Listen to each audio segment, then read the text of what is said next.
What is going on, everyone? Welcome back. Today is Monday, September 15th. We are back on a routine schedule. It's because we got the responsible people here. Yeah. I'm joined by my great friend on the #1 outdoor podcast in the world, Mr. Sam Sobi. How's it going, Sob? Howdy. Ladies and gentlemen, boys and girls, we want to say thank you again for making Past the Barb the #1 outdoors podcast on all. Is it all platforms, or are we just #1 on like 3 or 4? It kind of bounced. We bounce back and forth with Caller Daddy, you know? And So. I think it's between that and some of the Barstool ones, but I really think we're still #1. Yeah. I do. But either way, we've got some incredible guests tonight. We got a great show. Our buddy Ryan, he's MIA tonight because he's knee deep in the mountains of Colorado, right? Yeah, I think it's Colorado. He texted us. I'll read what he texted us because Sobi. I'll be honest. Sobi texted like in our group text today, and he was like, "Yo, Pink, like if you want to, chime in or something, like let us know how it's going." And I was like, "Haha, yeah, he's totally gonna reply," and then he did. I was actually shocked. I think Adam verbatim said 0 chance he replies, but you at least put the offer out. That's exactly what I said, actually. That wasn't even verbatim. But yeah, Pink replied. He said, sitting up at 12,000 feet, got 1 bar of service up here. We've been in bucks way high, unreal up here. We got piss pounded with snow Saturday. Weather has been tough, passed up a handful of bucks. Looking for some solid shooters, seen some big bulls and some moose. That's sweet. We're going to ride or die up here. We in it deep. And then he somehow sent us a picture too. And that came in a different text thread. So that's how you know he's in weird service. Yeah, precisely. But yeah, like Sobi said, we're going to have a great episode. Kind of got a little bit of different stuff we're going to be doing. And I mean, Sobi, we did not rehearse this, but impromptu, we can do our first ad read for who's your hat? Give us a little insight here. What do you got going on? We got our first ad read tonight on PTB. Ladies and gentlemen, boys and girls, this is the brand new corduroy, fully stitched, intense, but beautiful loon design by Waggle. Waggle Golf, Waggle hats, Waggle gear. Get your Waggle on. They're just like rolling out their brand new fall catalog. They've got a bunch of really sweet gear, like a bunch of really sweet gear. I want to say it drops on Tuesday. So when you're listening to this, it's probably live. So go check them out. And huge shout out to Waggle. Thank you. Yeah, they can they get that? Is that on their website and Shields? I always see their stuff a ton in Shields, so I don't know, but just I want to say it'll be in retail too, but for sure online. Money. All right. So anybody else who wants to advertise with the #1 outdoor podcast in the world, slide into the DMs. Waggle's We're available. Here. Get here. We're available. Waggle's here. We got tons of brands hitting us up. We want you. So anyways, all right. So briefly, what have you been up to lately? Then we're going to get our guest in. Yeah, real briefly. This past weekend, we had the Tourney Tuesday Tournament of Champions finale. Usually we do not fish like this deep into September. Usually everything's wrapped up. Yeah. It was on Saturday in a pretty good metro lake, like straight up metro. Like this is in the heart of basically Minneapolis, St. Paul. And it was really cool. It's like that late summer, early fall time year where we caught bass from 22 feet of water on a deep crank, catching some on a DT16, all the way to 2 feet, punching pads and frogging, and bass are a little bit everywhere right now. The weather's been so weird because it's like the Demi Lovato song, Like you're hot, then you're cold, you're yes, then you know you're. I don't think that's Demi Lovato. I'm pretty sure that's Katy Perry. But is it? Oh, yeah. Are they different or they're the same people? Depends who you ask. But yeah, no, fishing's been good. Like I'm excited for fall weather though. Like the past when are people going to get to see the vid? You got Tourney Tuesday finale coming out soon? I think tomorrow or Wednesday, and it's a good one. We get greasy. It's like intense. It's a good one. Hell yeah, I'm excited. And then you also, we had the Green Lake Championship, before last podcast. But is that video going to pop up after that then, or what's going on there? Yeah, that's just been a bear to edit, but it's so sweet. But yes, that's coming out. So I'm backlogged, baby. I need to get behind my computer a little more and get off the boat. Heck yeah, dude. Well, sweet. You got a bunch of good stuff rolling. I won't ask you how Tourney Tuesday went because you want everyone to watch it, and I'm excited to watch it too. And how about you? How about you? We're closing in, buddy. We're closing in from you not being a bachelor anymore. We're closing in. I get married in a couple weeks, so that it has gotten. It's not like anything's really changed or anything. It's just like it's definitely more real when you look at the calendar and you're like, oh, it's under 30 days. Like when you're able to be like, oh, it's 2.5 weeks away, you're like, oh, that's a lot closer. But yeah, we're like wrapping up. Low key, I'm one of the best stress reliefs of my life was earlier today. Like Alyssa and I are paying for the wedding and everything, and we split it between us. And like I paid my last portion today, and I was just like, ugh. Yeah. Like I know there's gonna be a random keg or like something that pops up, but it's like the last giant lump sum of money, and you're like, oh, thank God. Oh my God, I can get back rolling with my life. So yeah, that's coming up. Her and I were up in Brainerd over the weekend. Nice. She had a work conference up there, and so like they had like meetings all morning, and then at noon she was done. So, and she had to be there at like 7 a.m. So I was like, that's perfect. I'll just bring my boat. So I drive her there, drop her off, dump my boat into Gull, go fishing for 5 or 6 hours, pick her up, and then we'd cruise the lake or go hit up breweries or whatever. So was there a part of you that you're like, I should quit my job and just be your chauffeur, and I could fish wherever you go and whatever conference? It was actually a great setup. So yeah, if we can get that going, I would be all about that. But yeah, no, it was fun. Caught a bunch of fish, got out fishing again finally. So feeling good about that.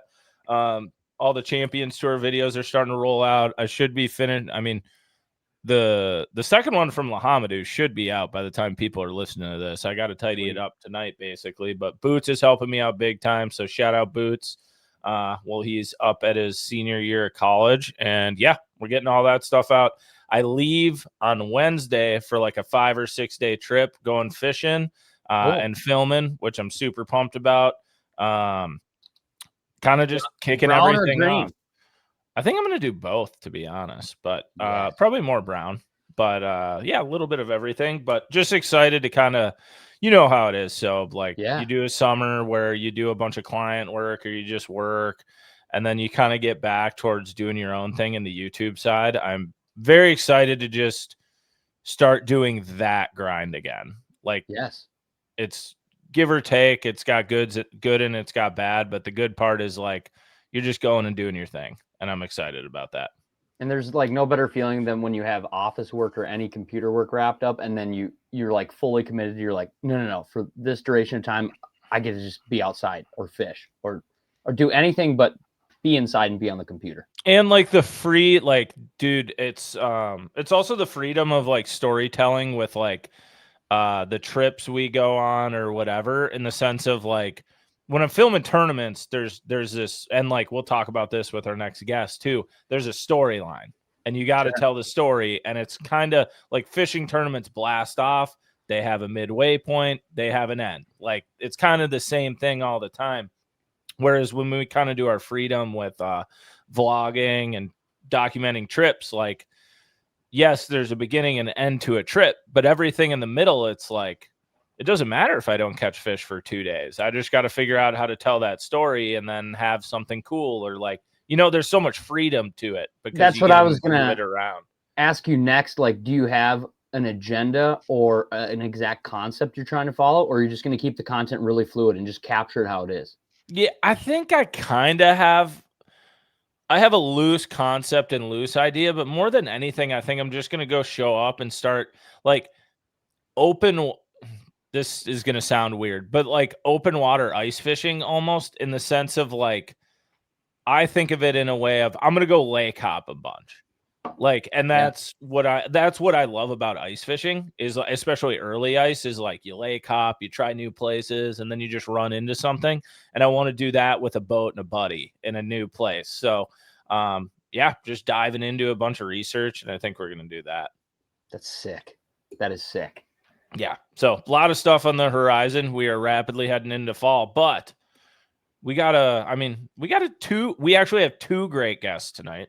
We'll like start 2 with one. premier guests. Then we might have them both on for a little bit, and then we'll kick one out and chat with the other. So it should be a good time. But Sobi, do you want to do a little bit of an introduction here?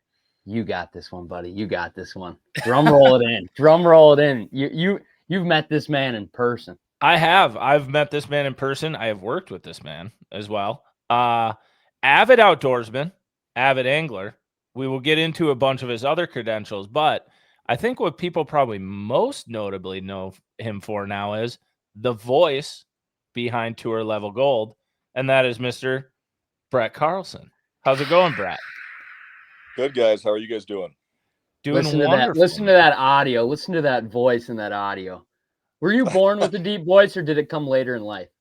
I have to go back and revisit middle school and be like, did that just show up one day in like 9th grade? As far as I can remember, I've always had this voice. I feel like one day in 8th grade, you gave a presentation and the teacher was like, oh yeah, Brett, you got the voice. You got the voice for media someday. It's funny. I have an 8th grade daughter myself, and all the dads in like my daughter's friend group, they have a nickname.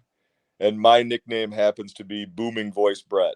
So I like that. I like that. That is good. That is good. Yeah. But yeah, thank you for joining us. I wanted to, we keep it pretty loose here and have fun. So I wanted to have you on, like I had texted you, Brett, was like just to chat about, the professional walleye world and everything going on too, because you're a great insider there. But just kind of first, give everybody a bit of insight into like, how did you get into the industry? Like, you've been around for a while, and I know people maybe are now running into you a bit more because of the video series, but like, what have you all been up to over the years? Yeah. And don't be humble. Like, don't make this an elevator speech. If there was like, be John Hoyer, 300 floors. I guess my only brag is that I've been doing this for over 20 years now.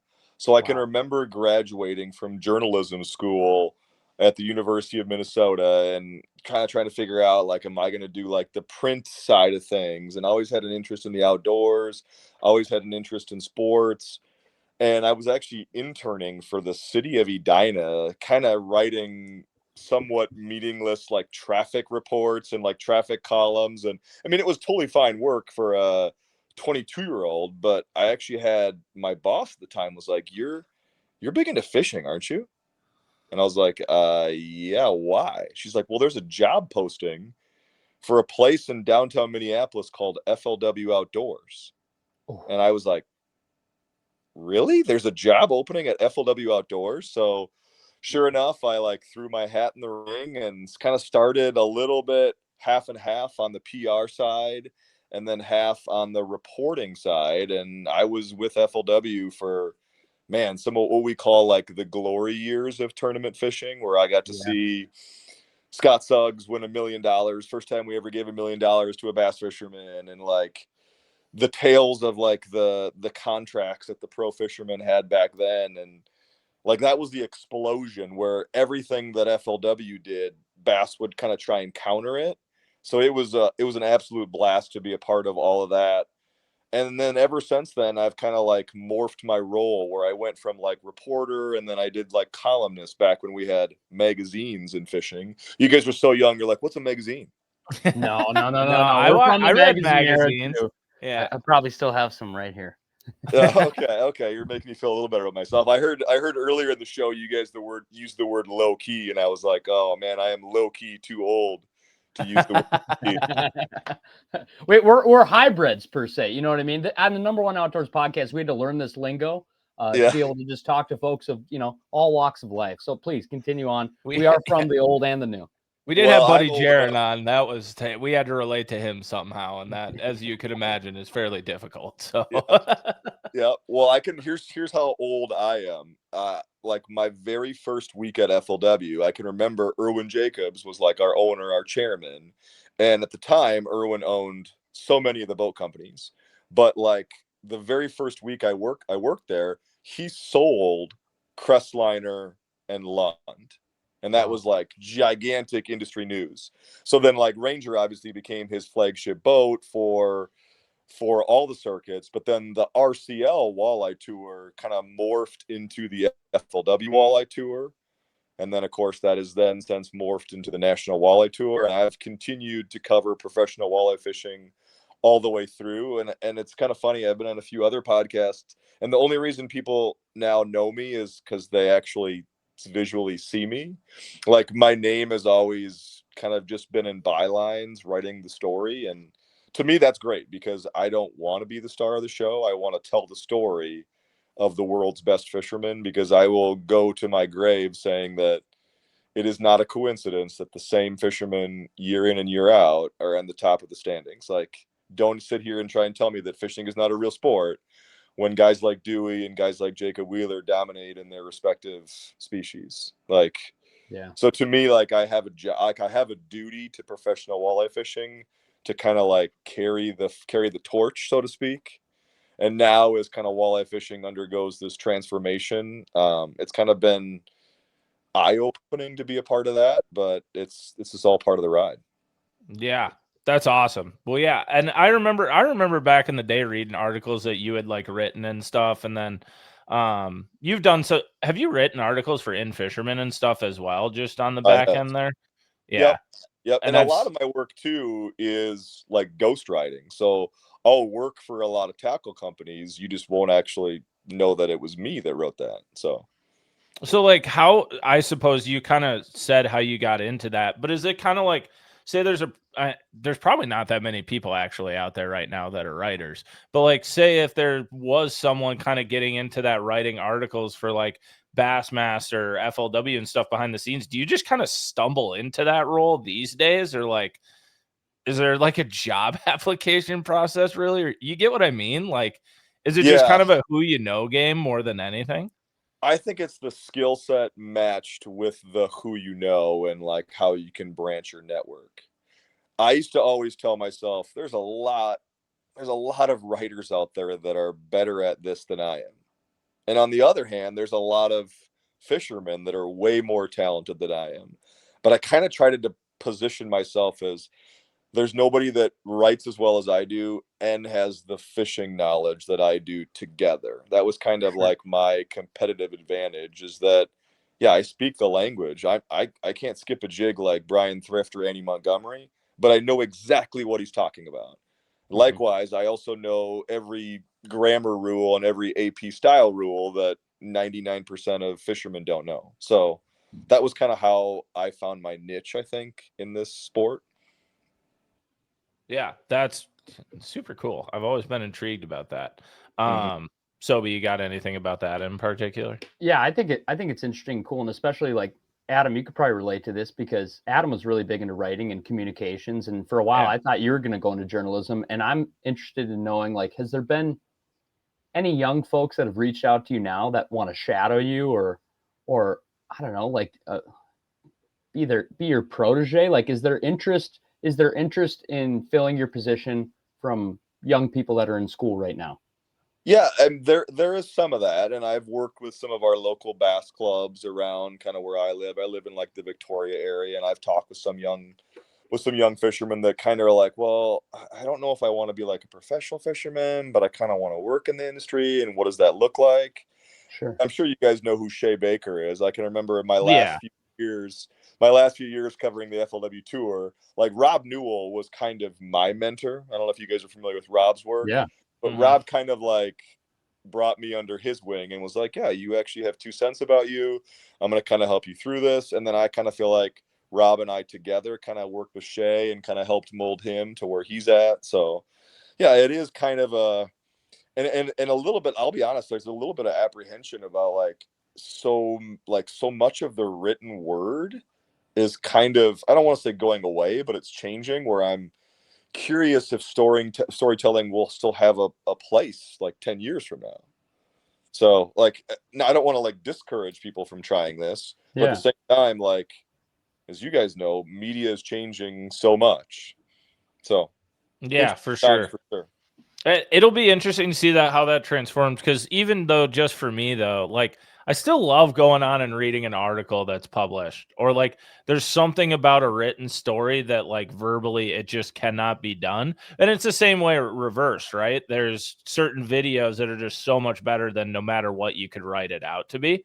So I hope, I should say, I hope there's still a place for the written word in a long time. But I do, before we kind of dive into walleye fishing today and your involvement, I got to ask about the FLW Tour Walleye series back in the day. Because I remember watching those TV shows and everything. And like that, I think those, I might have watched those before I even watched pro bass fishing because they were on so much up here. Like for people who are maybe young or younger than us, which there's quite a few that listen to this podcast, talk about like the FLW Tour, or MLF as people know it now. It was the FLW Outdoors before, and they had a professional walleye circuit at the same level as bass fishing.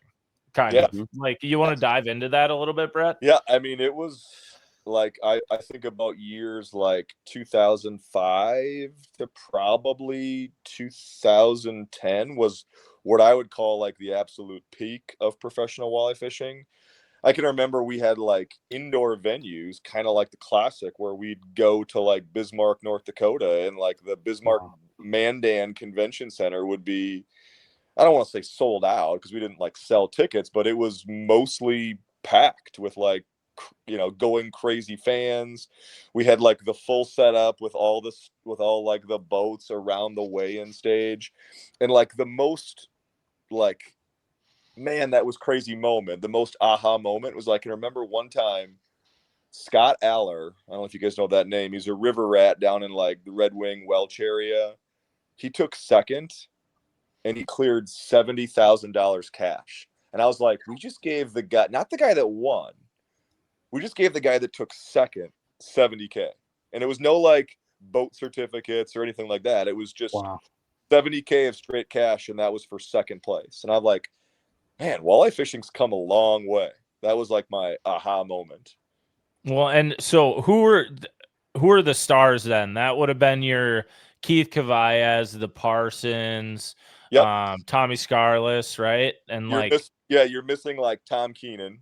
Okay, Dean Arnold Dewson. Nick Johnson was really big back then. Ted Takasaki had multiple wins. So yeah, absolutely. And then I still remember, because I mean, me and Sobi both grew up in New Prague. I still remember, I don't know if it was Devils or some Missouri River tournament or something, but I remember my first time watching Lonsdale Bill Shimoda, like hand lining walleyes. And I'm like, oh my God, he's from right by me. Like, I want to be him. But then I was like, walleyes suck. That is so funny you say that, because every time I sit down with like Sam Moore and Logan from Tour Level Gold, the guys that put on that production, like they look at Billy as like this old grizzled veteran.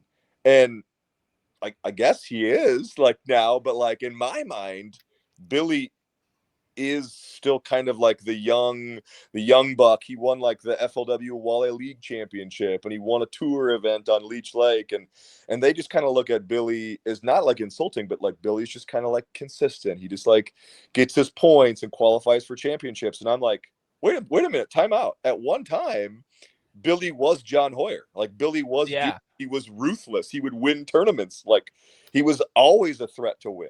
So now I'm like, no, that's Billy Shimoda is not like Mr. Consistent. He's like, he's a threat. The transition from, wait, how did that happen is funny. That's awesome. Yeah. I just remember that. Sobi, you got anything about those old FLW days? I'm just taking it in. Yeah. Like Adam and I used to work at Kids Fishing Clinic, and we were really young, and we were kids ourselves working at Kids Fishing Clinic, and I'd see like Bill walk in and we'd be like, oh. You know what I mean? Like, I'm scared to look at him. You know what I mean? Because back then, especially, like, there was such an aura, and it was so few and far between to even see or know of a professional fisherman on the bass or walleye side. And it was just like, it was really prestigious. Like, and it still is, but it was just really prestigious back then. Man. Those team deals too, and there were not a lot of those team deals. Like Billy had a National Guard wrapped deal. Yeah. Tom Keenan had a Chevy wrap deal. I mean, we had like the biggest possible non-endemic brands going. Dang. Why? And it's funny that you guys have brought this up. I'm like thinking nostalgia. I've heard whispers of a producer by the name of Peyote Perryman, who produced the FLW show way back when, where he's actually considering putting together a documentary called The Rise and Fall of FLW Outdoors. Wow. So basically when it like was at its peak to then when it kind of like went towards insolvency, when the MLF kind of acquired it for like a penny on the dollar, essentially. So I don't know about you guys, but like to me, living through that, I would love to just kind of rewatch it and be like, yeah, all that stuff actually happened. Yeah, well, and actually, like now being our age, right? Like when we were young, we're fans. We're not in the industry or anything, but being able to hear the inside stories of like, oh, this is what happened that sunk the ship, or this is the decision that moved something, or you know what I mean? Like there's ultimately a chain of events that really has things happen a certain way in this industry. I'm sure you could go so deep in the weeds on this. This could be a whole 8-hour chat around a campfire. But like in your words, why was the rise so high and why was the fall the way it was? Yeah, what happened maybe on the wall? Because people hear it from Panger and stuff with stories on the bass side. Walleye side. Talk about the walleye side, because I feel like that's not talked about nearly as much as the bass side of things. I feel like the biggest, well, first, the number one in general, FLW was driven by Irwin. Irwin was like an electric businessman. And there was people that like everybody just gravitated towards Irwin, and people loved him, and then people also despised him. He had a lot of enemies.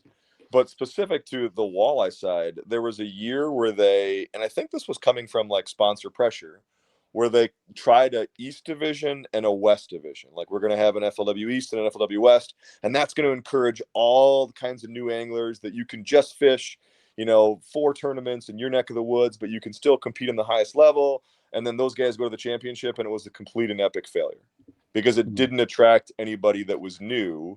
So instead of having divided the small team already, essentially, yeah, I mean, and it was kind of like that was tough to recover from. And I think that was ultimately, and there was also economic troubles. That was kind of around the downturn where we had like the housing crisis and everything like that too. So a few bad decisions with some downturn kind of led to the demise of the FLW Walleye Tour. Wow. Interesting. Yeah. Okay. So then that kind of, so now coming to today, and we can go all the way through this, and you can get as much in the weeds on this as you want to and such too, because you and I texted about kind of what happened at the championship. But leading up to the NWT now, so people, like you said, people know you now for tour level gold. How did that start? How did you get involved? And were you immediately like, yeah, I want to be a part of this? Or like, That's a great question. It was John Hoyer's project, and it still is John Hoyer's project. Like he had the idea, and I give him credit because every other fishing show just captures kind of like what happens during the tournament, and they just see the trophies and the checks. But John kind of wanted to give people a behind the scenes look at what is the daily grind like. So it was John's idea. So John asked me about it, and I was like, John, that's a great idea, but who in the heck is producing this? Like, I would do it, John, but like, I don't want to do a project that's not going to be well done, if that makes sense. I don't want to put my name behind something that's going to be a total flop. So he told me about More Media, and I really wasn't familiar with Sam Moore. I'll be totally honest. But right when I met Sam, I believed in his work, and I saw his attention to detail. And the people that work for Sam are even younger than you guys, and they're super impressive with like their talent and their understanding, but also like their passion for not only fishing, but for like capturing the story. And I was like, okay, once I saw all that come together, I was like, this is perfect. This is going to work. So then was the vision always, so John brings you on and they want to do a dive behind the National Walleye Tour. Was it always a vision like you're going to be a narrator? Because I think, I've sent tour level gold to like Pangrac and some of my bass fishing friends. And I think what's so unique from a storytelling perspective of tour level gold is it's much more documentary compared to vlog because of you. Like, you lead a story around when there's not an update on the water, when there's not something happening, you provide like a voice in the void almost, to like connect dots. So was That's a great that way to always put the it, Adam. vision, or did you like kind of just run into that? No, I think John was very honest with Sam and said we need somebody to say things about us that we wouldn't say about each other, if that makes sense. So John's not going to say that Max Wilson is a train wreck, but he's a train wreck that I can't stop watching because the highs are so entertaining and the lows are so entertaining also. But I have no problem talking about Max Wilson being a roller coaster. Like, I will say it like it is. And at times, yeah, some of the guys have given me a hard time about like, oh, you think I'm the worst river fisherman ever, huh, Carlson? I'm like, well, sorry if that's a judgment on you, but I'm just calling it like I see it. And so, like, they didn't want to be slinging mud at each other, but they also really sometimes don't want to brag about each other. Like, Dewey and John at that time were so good with forward facing, but they really wouldn't brag about themselves. So I kind of had to like that they are doing things that nobody else is doing, or with the way they approach practice is so different than any other walleye professional on the circuit. So I do think that I give John credit. Like, the show needed somebody to say the things that nobody else would say. Yeah, I would very much agree. And you kind of touched on it, and you can provide probably way more insight than even when we've talked with Will or Nitty, or when we talk to Dewey later, or whatever is. So you talk about practice and how people practice together. This is a very unique thing in walleye fishing, and you can probably talk about the pros and cons of it. But like, there are very definitive like teams that like kind of are like Chris and Corey Johnston on the bass side, and they don't necessarily share a business together, but they share money and they move stuff around and they work as a team. Like, can you provide some kind of insight onto that? Like, how long has that been a thing? Yeah, how long was that going on, and was that back in the old FLW days? That was 100% a thing 20 years ago, and it still is today. And I've always wondered, but I will say, like, when I worked at FLW, we were very much prohibited from talking about it in terms of like delivering news, because everybody felt like that would be a barrier to having new people enter the sport. Hey, if we tell the truth and we talk about networking and teams, then Joe Blow is not going to want to sign up on the Walleye League, and then he's not going to want to try the tour because he's going to feel like he doesn't have a chance. But that's been going on forever. But part of me gets it on every venue, but most of these walleye venues are a lot bigger than the bass venues. So for a lot of these tournaments, it's a matter of how do we break down water. And it's like, okay, I'm gonna run up to Big Bay, you're gonna stay by Marinette, and you're gonna run south, or you're gonna head to the East Shore. And a team of 3 or 4 just kind of divvies up and they circle back in the evening and talk about it. But what I find more interesting is how you see these teams evolve year after year. Like, it's kind of left unsaid. Everybody talks about like, oh yeah, Springle's an amazing fisherman, Hoyer's an amazing fisherman, and like Billy's an amazing fisherman. Well, guess what? Those guys all used to be on the same team. They're all on 3 different teams right now, and there's kind of just like subtle reasons why. And that, to me, like the evolution of how, okay, I'm slowly branching away from my team, but I don't want to burn a bridge there, because then you almost have like a secondary team where like if everybody on our team is struggling, kind of will you throw us a bone type advice then comes to your secondary team. So there's always levels to this, but yes, to your initial point, teaming has happened since the infancy. At least I know tournament fishing predates me by quite a bit, but as far as I know, teaming has always been a factor. But that would be the main justification you have, is just because of the sheer size of the fisheries. That's why walleye fishing adopted this and bass fishing really didn't. Or behind the scenes at FLW, like, does it just, yeah, was there anything else that you're like, this is why walleye fishing has teams, this is why bass doesn't? I almost think it was more because of the style of fishing back then. I don't know, to be honest, that teaming is necessary today. I was going to say, I don't know if it plays. I mean, it still plays. Like, there's guys on teams that, like, those teams always do good. Mm-hmm. But you're seeing a lot more guys just pop up out of nowhere and win or do really good. And I think that that's almost just like that's what we've always done. So, of course, we're going to continue teaming, where I actually think it might be healthy for the sport if it was eliminated. And I don't know exactly how you eliminate it now, but if walleye fishing is going to continue with full on every tournament, we're allowing forward facing. I don't know. I don't know that you need teams anymore, because it used to be like, oh my God, we're going to have to troll. We're going to have to troll for 30 miles to find these fish. And then once we do, then we'll bring in the other team guys and we'll kind of break it down from there. We're not doing that anymore. So why is it necessary? Interesting. So on topic of forward facing sonar in the walleye world, we kind of know the history of it on the bass world when it started coming up. Like, you know, I can vividly remember watching Scott Martin win on Cumberland, like using it, but not using it and being like, I feel like something's here and I don't know what it is. And then Patrick Walters with the jerk bait on fork. And you were like, that's where everybody went, oh my God. How long has this been going on behind the scenes of the walleye world? Like were John and Dewey way ahead of everybody, or were there other people there too? Or like, I was going to ask you, Bart, what year was that? Was Scott Martin and Patrick Walters? Because I can't remember that. Patrick Walters was 2020 because it was a fall tournament, but Scott Martin on Cumberland, that might have been 2017 or 18. That was original Panoptics. Yep. Like that wasn't even LVS 32 yet. Right. So in 2020, the National Walleye Tour originally didn't have a season.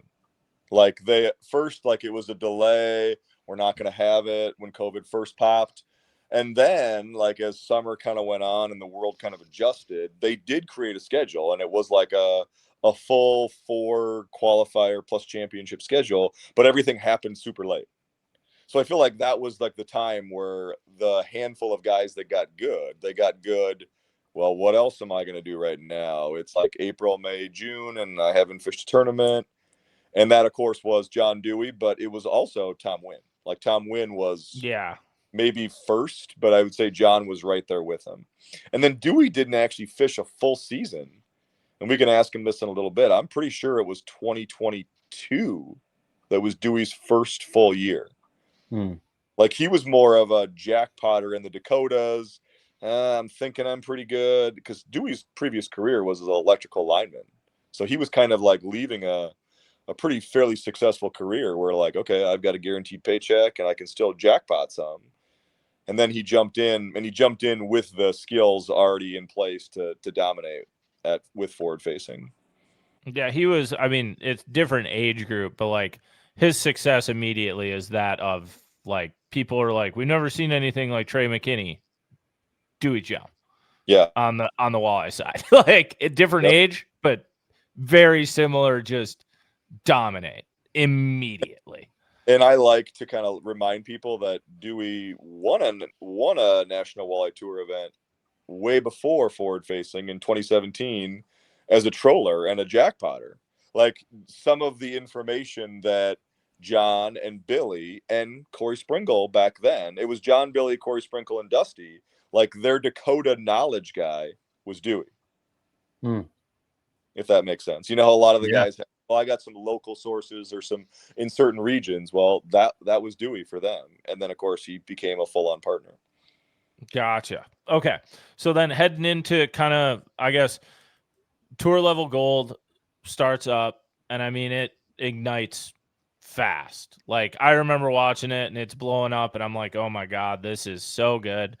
And that's kind of when, I mean, you and I had kind of known each other a bit, but I had reached out to you about helping with some Chronicle stuff and, like, you know, how do we, you know, utilize the narration portion more? Because I think it is, you know, John nailed it on the head with, like, providing just a storyline that isn't there. And I see Wildfly do similar stuff. Scotty will do his own voiceovers, but a lot of other people don't do it. So as tour level grows and everything, like, has it been a fun train for you to be a part of now from, like, the writing side now coming to like I'm narrating, like do they just sit down and ask you questions and you give your opinion, or do you script it out? Like kind of what do you feel about it going into it? That's kind of what I like about it, is I don't need a lot of prep work. So I write like the news story that I write now is it's for Target Walleye. It's called The Full Scoop. So like I already have like the news knowledge in my head, and then I just go to the studio, sit down, and we have very open conversations. And every once in a while they'll be like, can you say that again? Because I'm not exactly the smoothest on camera, but it's not scripted. I will say you do have some weird pauses sometimes. Yeah. You pause sentences at very weird points in time compared to most people. So trying to like pace it with a song or like whatever you're doing, you're like, interesting, but okay. Well, anyways, continue. There was a comment on one of the Tour Level Gold shows where it was like, oh, this guy is clearly, the narrator's clearly been like trained. And I'm like, actually, no, the narrator has zero actual training in any sort of narration. The only training the narrator has is in print journalism. So I kind of had to laugh at that one. So, but you're totally right. But what I like about it is that like I can just speak from the cuff and be like, well, this is how I feel. And I'm not always right. And Logan and Sam can edit it if they want, but I say it how I feel. That's cool. That's really cool. I like that. So do you like obviously you write the stories for Target, or a story for Target Walleye and some other stuff. Do you call the anglers, like obviously the Tour Level Gold guys, after events and just get a little like, hey dude, how'd it go? Like give me a little down low of like what went on? Or are you in contact with them in practice? Or they texting you? Or like what's that communication feed like? Yeah, I usually leave them alone during practice because they've got enough going on as it is. And then after the fact, we'll just have conversations about, well, is that where you were starting? And then, like hindsight, what were you thinking? Or why would you ever make that 107-mile run? But yeah, it's basically just phone conversations. And I'll be honest, like they've been so open with me that I don't feel like I'm misinforming anybody. Like it's an open line of communication. That's cool. I like it. So then for people who've maybe watched like this year, has there been, there are a few of the videos, God, I'm all over the place right now, but I'm greatly enjoying this. There's certain videos that I've really liked the storytelling part of. And I feel like the Devil's Lake Championship where Hoyer wins championship and AOI is like one of those that's like, that's where you get to see Hoyer be Hoyer. Like in a level of 1, domination, 2, if you know him and his personality, that's like top level Hoyer. Do you see any of that footage ahead of time or anything to get it looped in? Or do you just talk about it and you're like, you know what I mean? And it just paces so well there. I rarely look at any of the footage before it drops. Only when like Logan will be like, hey, do you want to see when John caught like the 11-pounder? And I'm like, yeah, if you've got it queued up and it's not going to take too much time, show it to me. But no, I don't see most of it until after the fact. So I'm just going based on what I've been told and what those interviews have happened. But it's funny that you mentioned Devil's Lake, because I don't think Devil's Lake was the most interesting episode. I think the most interesting episodes are the ones where like John and Dewey prove everybody else wrong.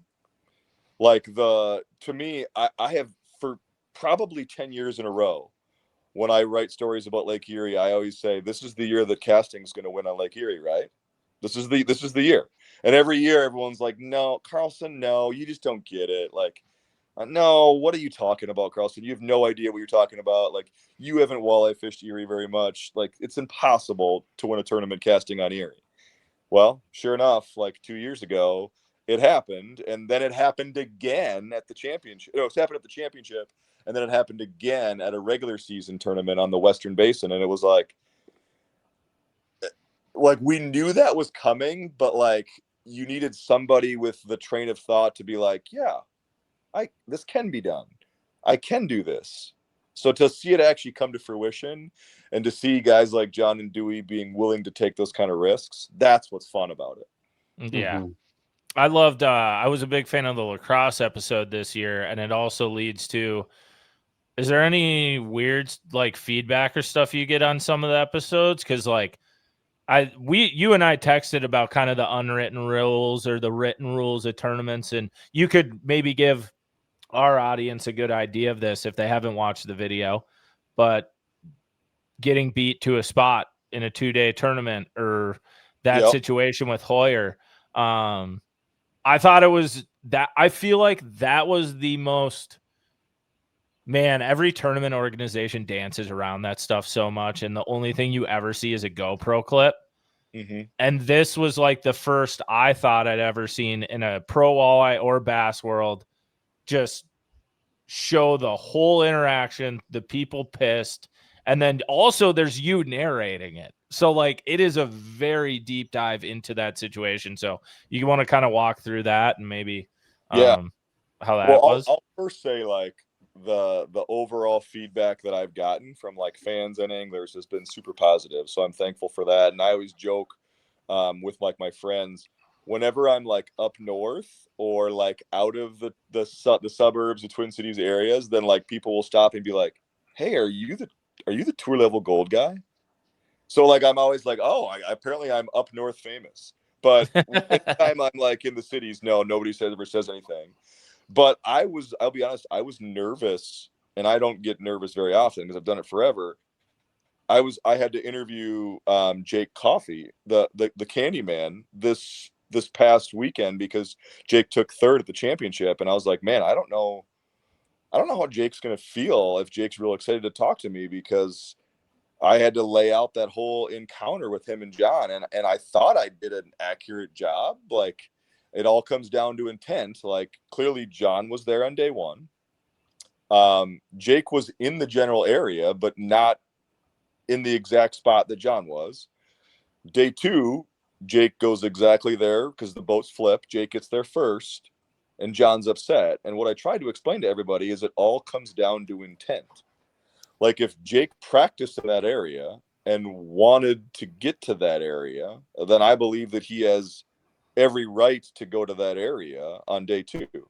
Now, if on the opposite, if it comes down to, well, no, I was in the area generally, I catch a huge bag and then realized I can get there first, then I think it is an issue. So it's really hard to determine what Jake's intent was.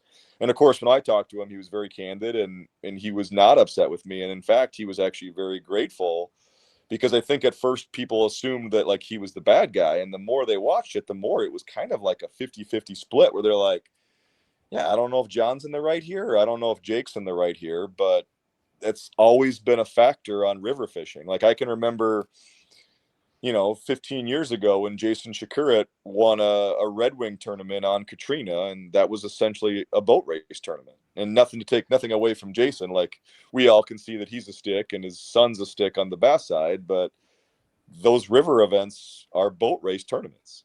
Yeah, so first person to Katrina's cut was going to win that one. Yeah, absolutely. Like, they all knew that. But so with that one, I love the documentation of it too, because the other thing is, like, if you fish tournaments a long time, whether it's bass or walleye, you also watched what I thought anyways. And I thought it was very savvy of John and everything, but like, it was also John just trying to be a tournament vet. And like, it's a strong arm move that bass pros pull on rookies. They do it all the time, or young guys, and try to see if they can get them to budge, because ultimately he did get beat there. And it's competition, and you're going to try to get your guy to move. And I kind of gave props to Jacob, like, I ain't moving. And I thought it was this, you know what I mean? Like, Sobi, did you watch it?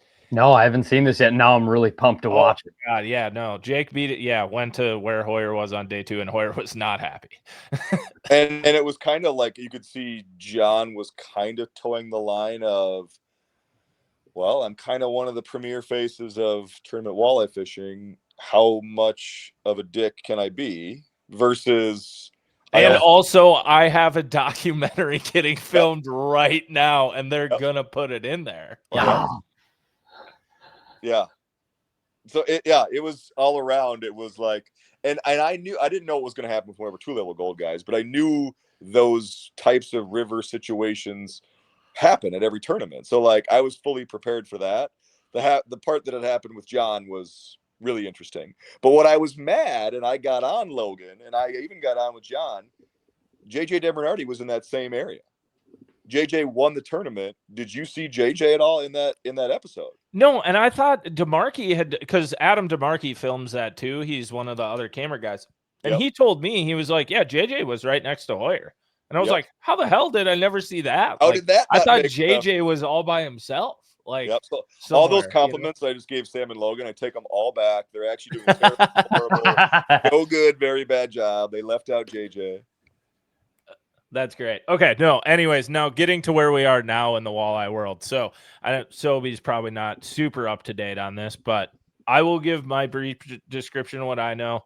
Brett, you can maybe dial it into it more. And I think it's kind of a conversation we've had with a lot of walleye guys on here. Is like, okay, how do you get walleye tournament fishing to the next level, or I mean, keep it the same level, or what does it need to do to advance forward? But basically, at the championship.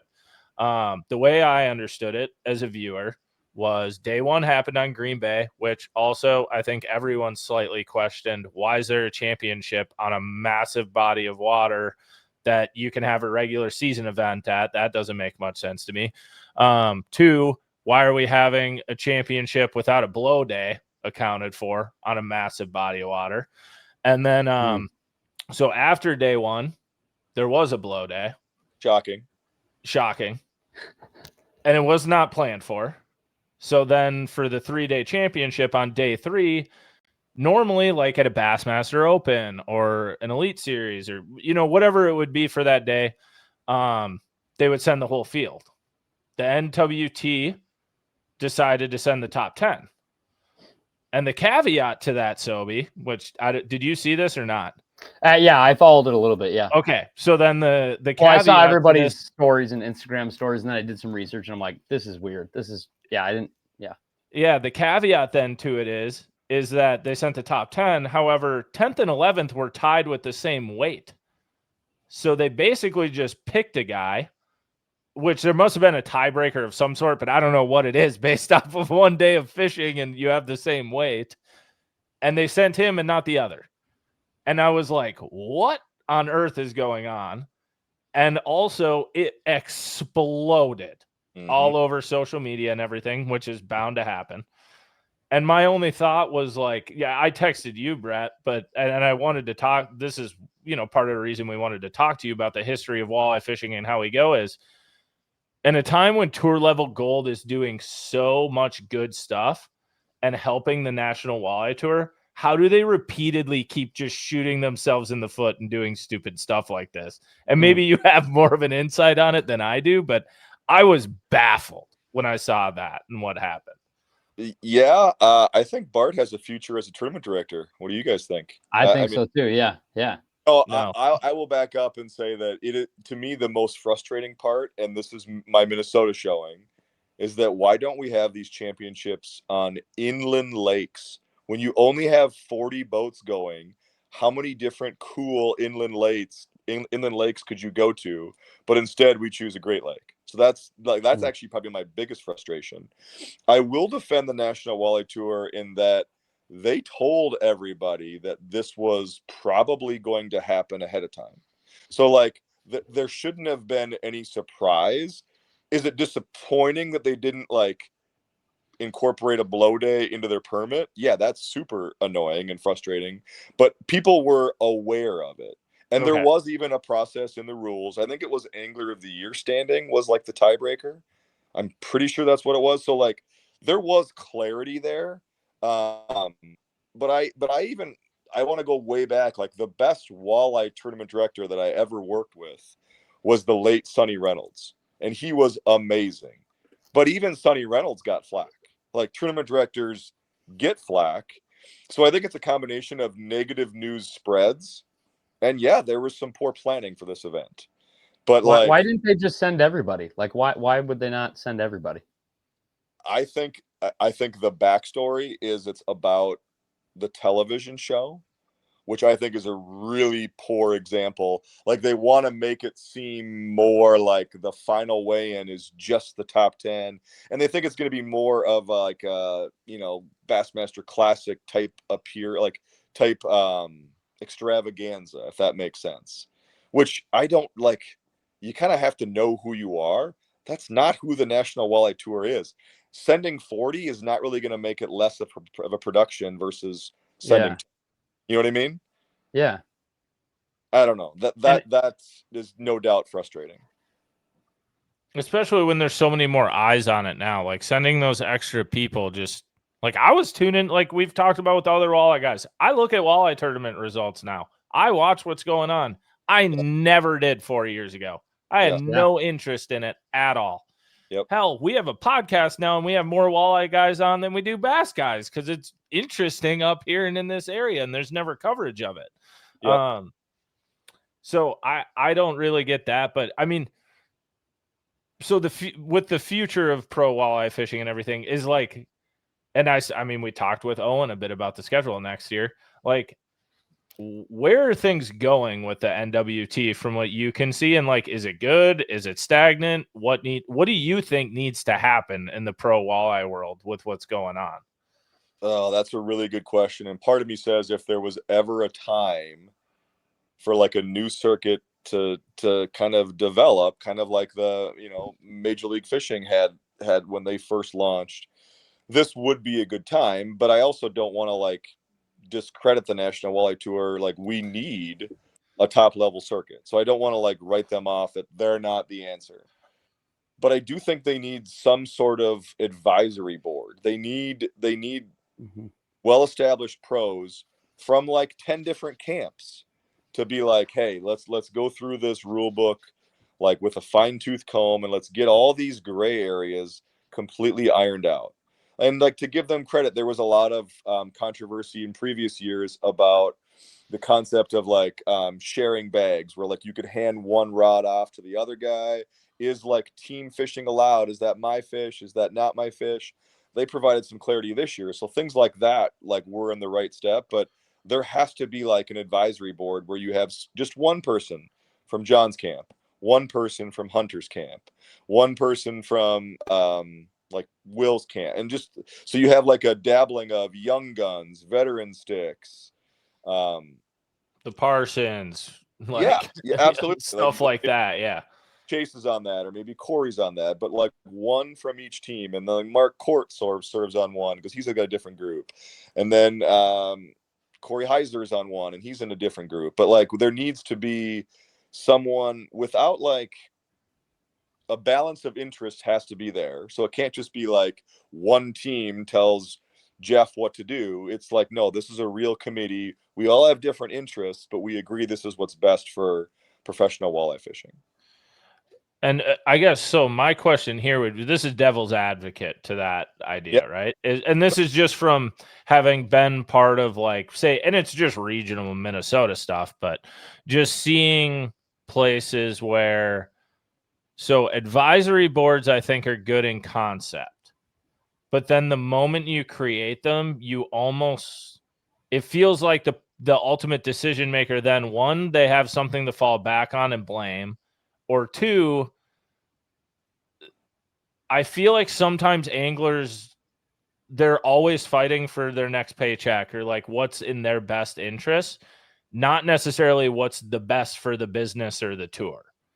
And that's one thing I struggle with sometimes with advisory boards. Like, for example, with, maybe the bass decision that just happened, that was an advisory board. I do not think that is the smartest decision if you are a business owner and you want things to go forward or expand your trail or whatever it is.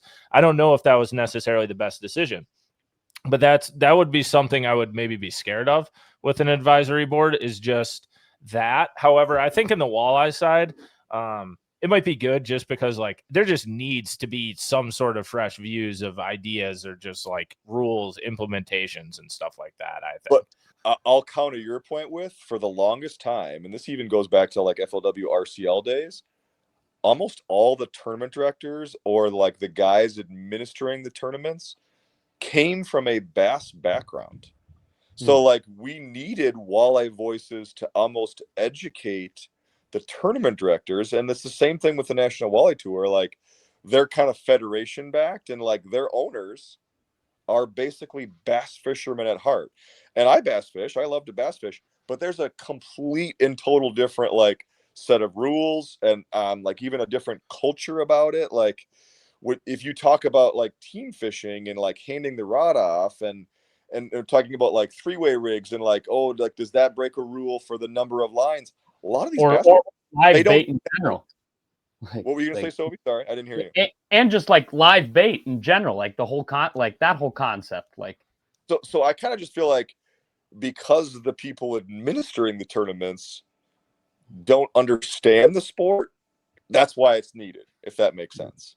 Yeah, for sure. Or like the guys running bass tournaments, the tournament directors obviously know it. They know everything about bass fishing. Mm-hmm. So that's the weird walleye thing that we've always kind of battled with.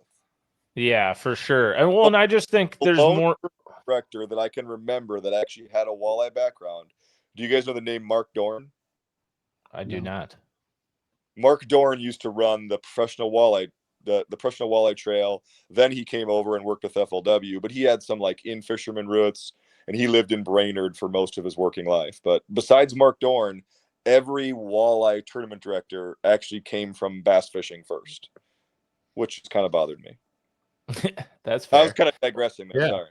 No, that's good. I see, and like we said, I think we're having this discussion, and more people are having these discussions just because it's like, okay, I feel like walleye tournament fishing for the first time in a long time is on like a really big rise, and it's like, you know, you want to keep that happening and going the right way.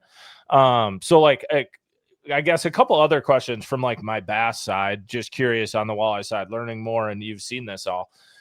Why is there 4 tournaments? Like, why are we not having like 6 tournaments and then a championship? Or like, you get what I mean? Like, is participation that low that you're worried if you add 2 more in expenses, guys are not going to do it? Or like, is there a particular reason? Because I guess from my side, I just don't understand why there isn't a, you know, a March, April-ish, and then you have like one each month until September, you have your championship or whatever it is.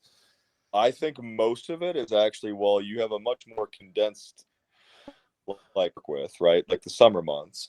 And then there are these like quote unquote big tournaments that are not part of the National Walleye Tour, like the South Dakota Govs Cup or the Devil's Lake Chambers Tournament or Battle on Bago, where a lot of walleye fishermen like put those in their calendar every single year that I'm going to fish that tournament. And if you do a 6 tournament schedule with a championship, then you're asking a lot of those guys to make difficult decisions. Are they going to fish their like traditional, not circuit tournaments, or are they going to go full on? And I think there is a fear that numbers would suffer. And that's kind of where like walleye fishing has always been afraid of its own shadow. Like, ooh, can we kind of make it on our own if we have a tournament the same weekend as the Gov Cup? Like, ooh, would Dewey fish the Gov Cup instead of the National Walleye Tour event? So I think there's a little bit of, like a fear that exists. Yeah. And I guess with that too is, do you feel, I mean, I guess I would feel like this from the outside, but you would know more than me. If they're going to grow and the payouts are going to get better and things are going to get better, you eventually have to just get rid of that being frightened by that. Yeah. Or just schedule around, like, or you just pick like bass, for example, they schedule around the US Open. Like there's that one Canadian event. I can't remember, but they schedule around a couple of them. Yeah. The other ones, they're like, if we hit it, we hit it. Like, sorry. Yep. Wouldn't you think that eventually they got to do that just to get it to a place where you got more guys going? Yeah, at a certain point, you have to realize that you can't please everyone, and that's okay, right? We're trying to be the premier professional circuit out there, and if you want to be a professional walleye pro, this is what you're doing. I like that, and I guess we'll ask you for your opinion as well, and then we do have Dewey here too, so we'll have him in here in a sec. But I would like for your opinion before we get to Dewey on it. We've asked every walleye guy this, and I think they've all said the same thing. Since forward-facing sonars come on, do we really need live bait anymore? That's the biggest thing that's been sticking in my head, dude. Like this whole conversation, I've wanted to just can we bring just up, get like, rid of live bait? if we're talking about the evolution of walleye fishing and where it's going, and you know how advanced these anglers and the league is, like, is that conversation ever on the table? Like, you know, at one point, do we stop using night crawlers? Do we stop using real worms? Like, yo, look at these guys in these totally tricked out $170,000 boats. Like, you just gotta wait and see. They're all using worms. Yeah. Is that not a little weird? Like, dude, that's for all the people on the bass side when they're all just hell bent.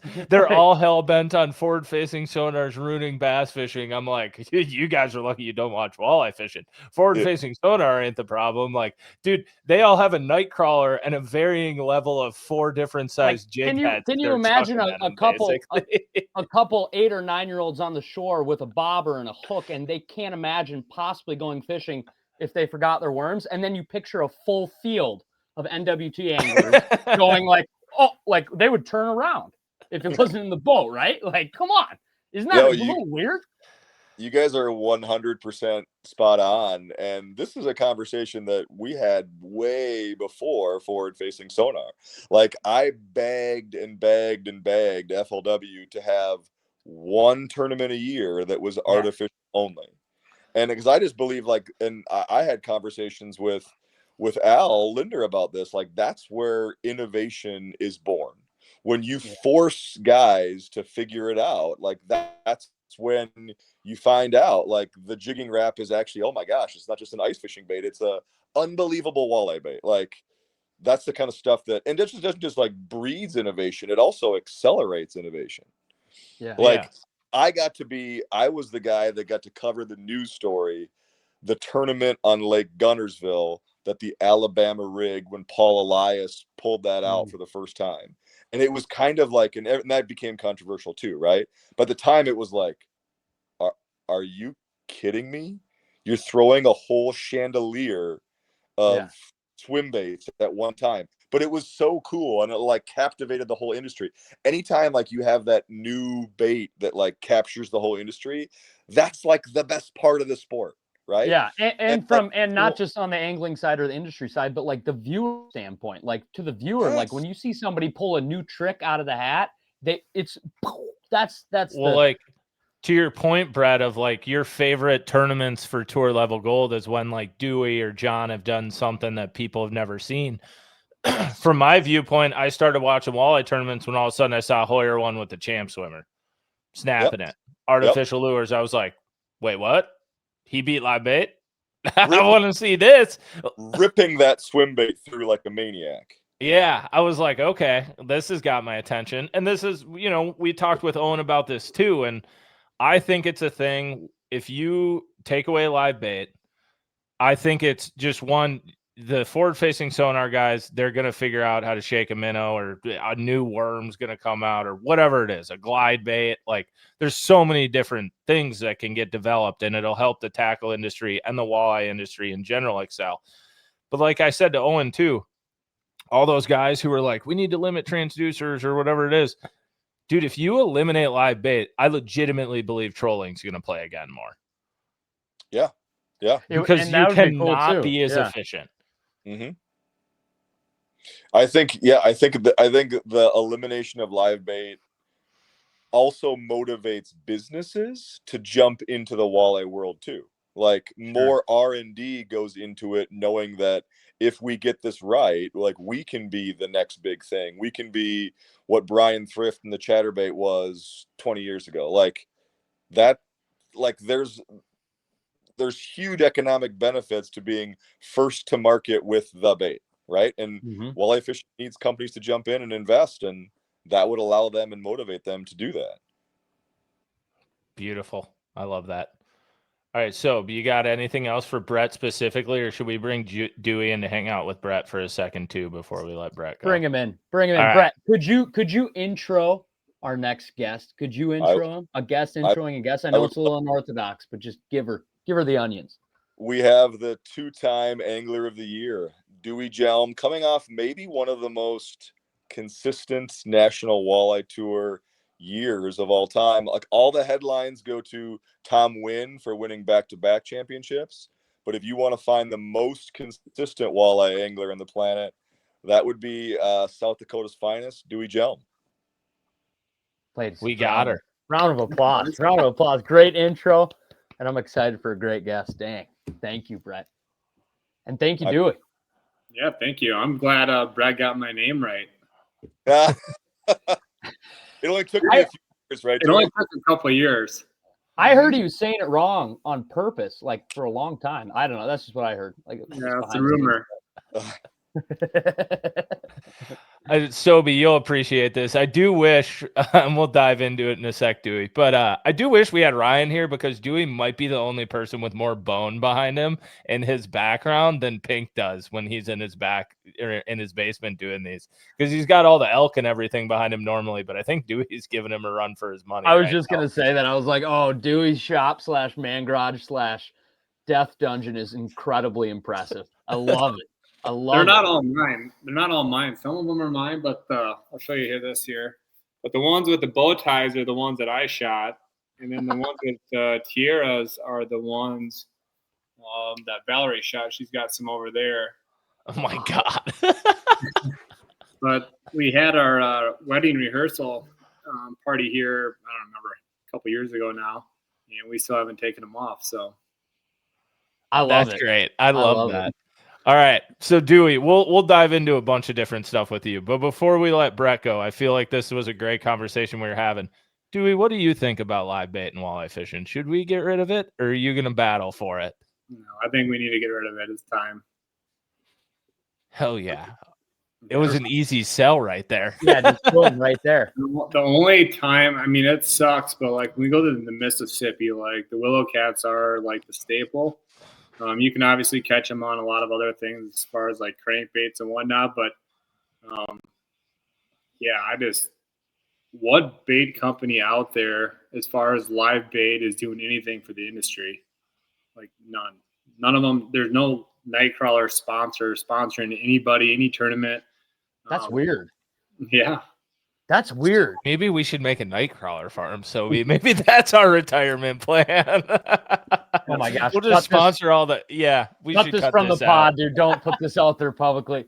Like for how just crazy that Hunter sounds. Nitty told us what his Nightcrawler budget was for the year. He said it's like $2,500. Could you imagine if we did that for 100 guys? All right. God, Yeah.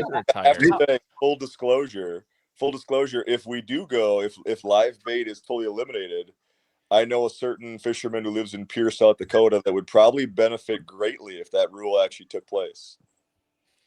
Yeah, I mean, Who's your friend in Pierre, Dewey? yeah, right. I got a couple of them actually. Is there a guy that uses live bait less than you do? I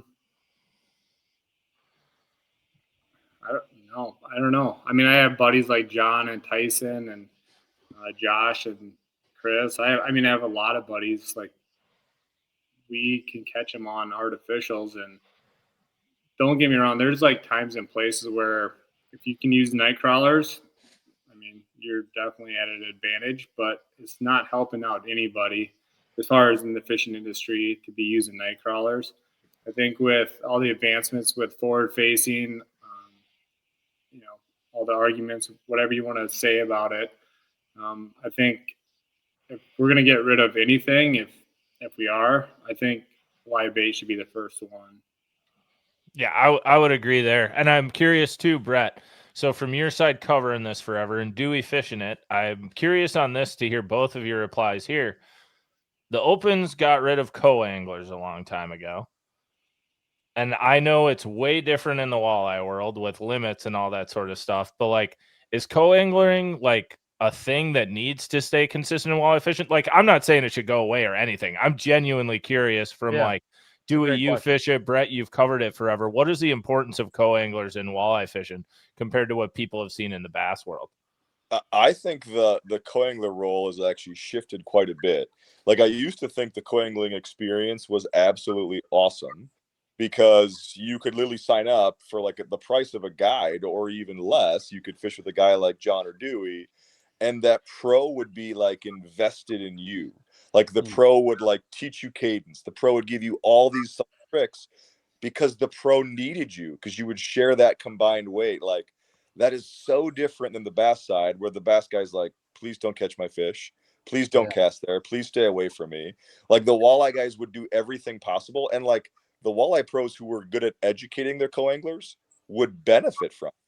But now I feel like with forward facing, it really has changed quite a bit. And the role of co-angler feels more like rules enforcement than anything else. I don't know about your opinion, Dewey, but I feel like it's not what it used to be. It used to breed guys like John. Like John was a co-angler for a few years before he jumped over to the pro side. Now I don't know that we're getting as much crossover as we used to. Yeah, I think the number one thing is definitely the rules, just to kind of police everything. But like what you were talking about before, as far as like educating, like for me, honestly, like I try to educate my guys, each and every tournament we sit down before we even leave the dock. I give them a full rundown on what we're going to do and what they expect through the day. But at the end of the day, like some of them lakes, we go to like Lake Erie, we're fishing in, 80, 90 foot of water. I'm driving the boat at 2.5 mile an hour in 3 to 4 foot waves. And if you think that you're going to try to make a cast out of the back of the boat on forward facing, like I have it along, they can use it. But if they think they're going to make a cast on a fish 30, 40 feet down with me moving at 2.5 mile an hour, swinging the boat all over the place in 3 to 4 foot waves, it's just like, it'd be a complete lottery. And I invite them. I want them to catch fish. If they catch fish, they help me. But like, there's just some times when it's that rough that they can't come up front with me, which really sucks. But there's also instances like Lake Sharp and La Crosse, like river scenarios where you're not even using forward facing anymore. Or Alpena was a good example too. I guess we were fishing some shallow stuff there, and you can just blind cast. And if you get a good co-angler that wants to learn and is fully invested, it can be a big deal for both people. I've just always been, because another reason they have co-anglers too is because of all the weird slot limits and like limit stuff. Is that like a big reason for it typically? Yeah, for sure. I wish it was as easy as a bass as far as the limits where we could call no matter where we were. Yeah. But that's just part of walleye fishing. And honestly, it's almost like it adds another element to it, because you got to be strategic about what you're going to do. Each one of these tournaments has its own little twist. When we go to the Green Bay, for instance, we could have 6 fish in our live well. Each person could only catch 3. If we went to Lake Erie, where you generally can call fish, we could only have 8 in our box, and one person could only catch 6 of those. The rule has been, it's all came down to party fishing, but the rule has always been that you can only call your fish. So say like you go to Lake Erie, you throw all these fish in the live well, you can call all day long. Well, technically you can only call the fish that you put in the box, which was never ever talked about, especially back in the day when everybody was trolling. They were just throwing fish in the box, calling out fish left and right. Well, technically you probably weren't calling the fish that you caught specifically. So but yeah, nowadays it's a little bit tricky. Each tournament has its own little unique rule to it, if you will. I think South Dakota is probably the only state that you can technically party fish in, if I recall that right. But yeah, I don't know. I don't hate it that we have co-anglers. Like I really enjoy spending time with all these different people. Some of the co-anglers that I've met over the years are great friends now. I've learned a lot from some of them. But the co-angling part of it is very interesting for sure. Have you guys seen participation go down with forward facing coming on, or yeah, I think so. There's some guys that are definitely like eager to learn about it, and they sign up. They don't even like half of them that get in my boat. They're like, I don't care if I catch a fish today. I'm just here to learn. I want to see what you do. That's different than what I might do. And I totally get that, but I definitely feel like the forward facing has taken some of the fun out of it for the co-anglers. Gotcha. Okay. That was a question I had. I want to back up, Dewey. You mentioned like all the slot limits, and that's part of walleye fishing. We talk about like changing live bait. Like there's a way around having all these weird no call permits, team fishing. Like we could literally go CPR across all walleye circuits, and we'd have a whole new series in terms of where we could go fishing. Like as a Minnesotan, it kills me that we haven't gone to Mille Lacs or that we haven't gone to Leech Lake, or there's so many lakes that I want to fish in Minnesota. Vermilion. Yeah. Yes. Like to me, I don't buy the argument that the fans go to the weigh-in to see fish. The fans go to the weigh-in to see you, to see like the best in the world. Yeah, for sure. Well, I would say, I mean, Sobi fishes it. It's on a smaller scale, but the Champions Tour, like Sobi fishes it. We have a bunch of people at all our weigh-ins, and they already know what happened. Yep. Right, Sobi?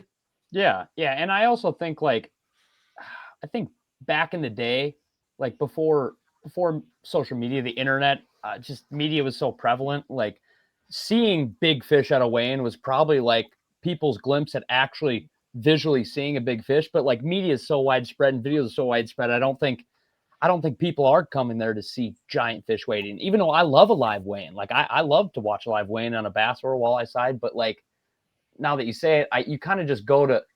I feel like you go to feel the atmosphere, to see it. You see the anglers, and you don't necessarily just sit there and just pull it out. Let me see the fish. Like I don't. You rarely see people. I mean, they like to see the fish, but yeah, I think it's more about they come to see the anglers nowadays. Yeah, I would agree with that for sure. And honestly, like it would be like if we could do the catch, record, release, like that would be my ultimate choice. Just so you don't have to babysit fish all day. And then at the end of the day, I was going to say, walleye are way harder to babysit in a live well than bass are, aren't they?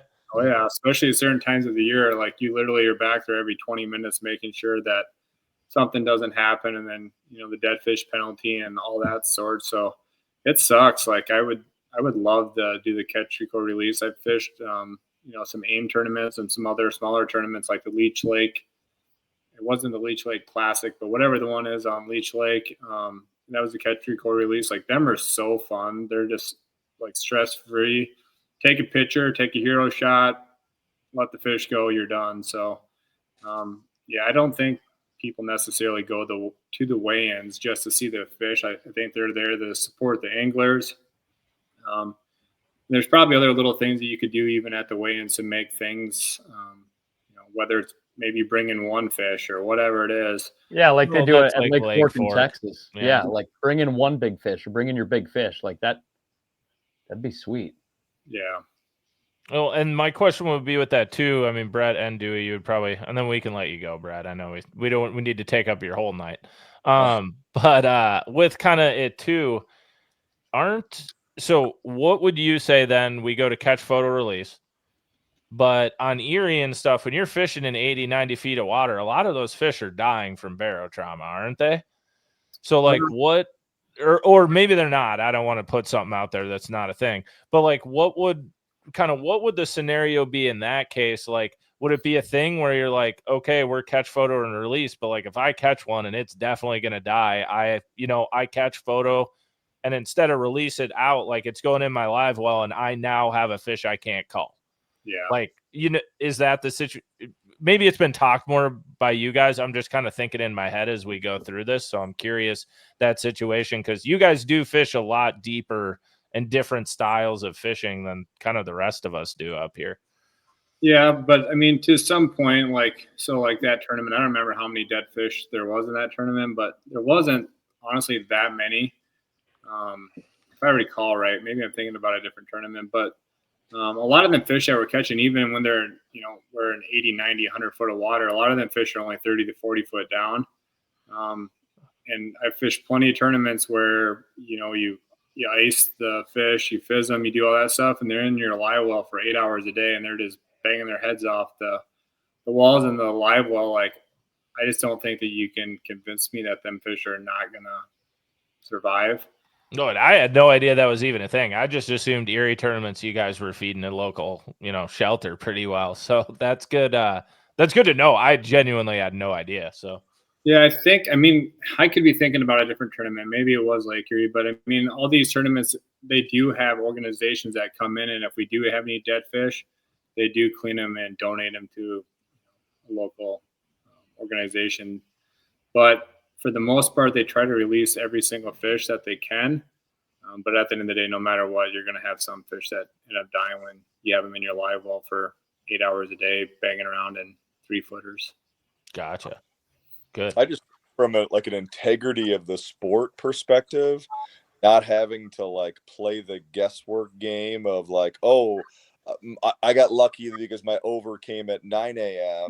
and I didn't have to make a decision. Like, that is so great for the sport. Like, this year we were lucky to have Tom Wynn and Dewey like as our champions, but there are some tournaments where you're kind of like, well, that guy won. I don't want to call it luck because you still have to capitalize, but there is some luck in those slot tournaments. Wouldn't you agree, Dewey? 1,000%. Yeah, it's won me tournaments before, and it's cost me tournaments before. I've had the winning fish in my hand. They just came in at the wrong order, and I don't really know this side of everybody else's story. I'm sure they had the same thing, but I definitely had fish in my possession, and they definitely just came in the wrong order, and it sucks. But, and that's hard to explain to a lay fan or a fan that like, I like walleye fishing, but I'm not a hardcore follower. They don't get that. They don't get that. And that kind of turns them off. Yeah. Yeah, I like, as a viewership standpoint, I love watching the episodes of lottery tournaments because I love watching you guys internally struggle. But I know if I was in your spot, I would really hate it. So I completely understand it. Yeah, it's so stressful. That's what's so critical about like pre-fishing and stuff. You don't want to get like crazy super, I at least don't try to get like crazy super dialed in where I'm like, I'm fishing this spot, and like no matter what, I'm running this rotation, I'm only using this bait.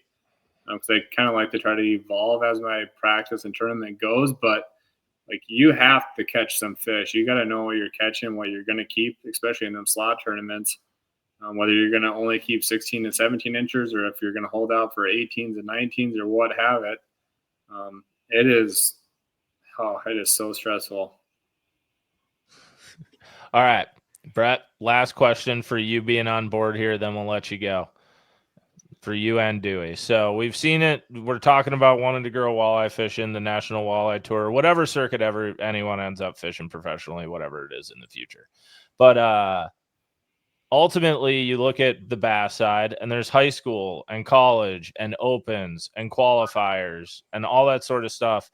And I with the National Walleye Tour right now, my understanding is I can just sign up and go fish, I think, next year if I wanted to. Do you guys think there needs to be like someone who takes over starting a high school program and getting more people into it? Are you seeing more young people starting to do walleye fishing? Or like, do you think a qualification process is needed? Kind of talk me and the other people through it. And we got a lot of bass fishing fans too that listen as well as walleye fans. So I'm sure they're intrigued on, what you guys think there. Yeah. What's the feeder system in general? Just to feed good skill to the next level. Like obviously, like, yeah. Go ahead, Dewey. You go first. You go first. Well, Dewey, you might not like my answer because I know Dewey started out as a jackpotter, but I think like the first step is make everybody commit to a full season so that like either you're in for a full season or either you are a professional fisherman or you're not. And then I think like you asked like what the feeder systems are. Well, there is like the AIM weekend series, but I'm really conflicted about like high school and college because yes, it's encouraged more participation on the bass side, but I don't know, like some of the culture and like how fishing has changed because of a lot of like, and I'm talking about things like entitlement, and I'm talking about like things like I would very much agree. Yeah. And like kids finding their own water. Like kids don't want to find their own water that have like fished the high school and college circuits. So I don't know that we need to focus on that. I think we like start from the top, we have a full circuit. You got to fish a full circuit. And then like the feeder systems below that, like AIM, and there used to be an FLW Walleye League. I feel like those are the ones that you should be jackpotting, and like your local commerce derbies are the ones that you can jackpot. But I still don't like to call it the National Walleye Tour when you can jackpot one or two events. Yeah, I agree with you, and it's hard for me to say that just because that's how I got started. Was jackpotting a couple tournaments, and I didn't really even understand what that really meant when I first started fishing these tournaments. But I fully understand it now, and I don't know what the right answer is, how to get to that point, but I would definitely love to see it go there, whether it's, a full field of 50 anglers or 40 anglers, what have you. More tournaments every year, say 9 tournaments total. And then like I said, like 40 or 50 guys. But like in the short term, like if we can't get there, like I think you should actually have to fish at least 2 tournaments to be able to fish NWT. Like fishing one, like do a 2 event minimum.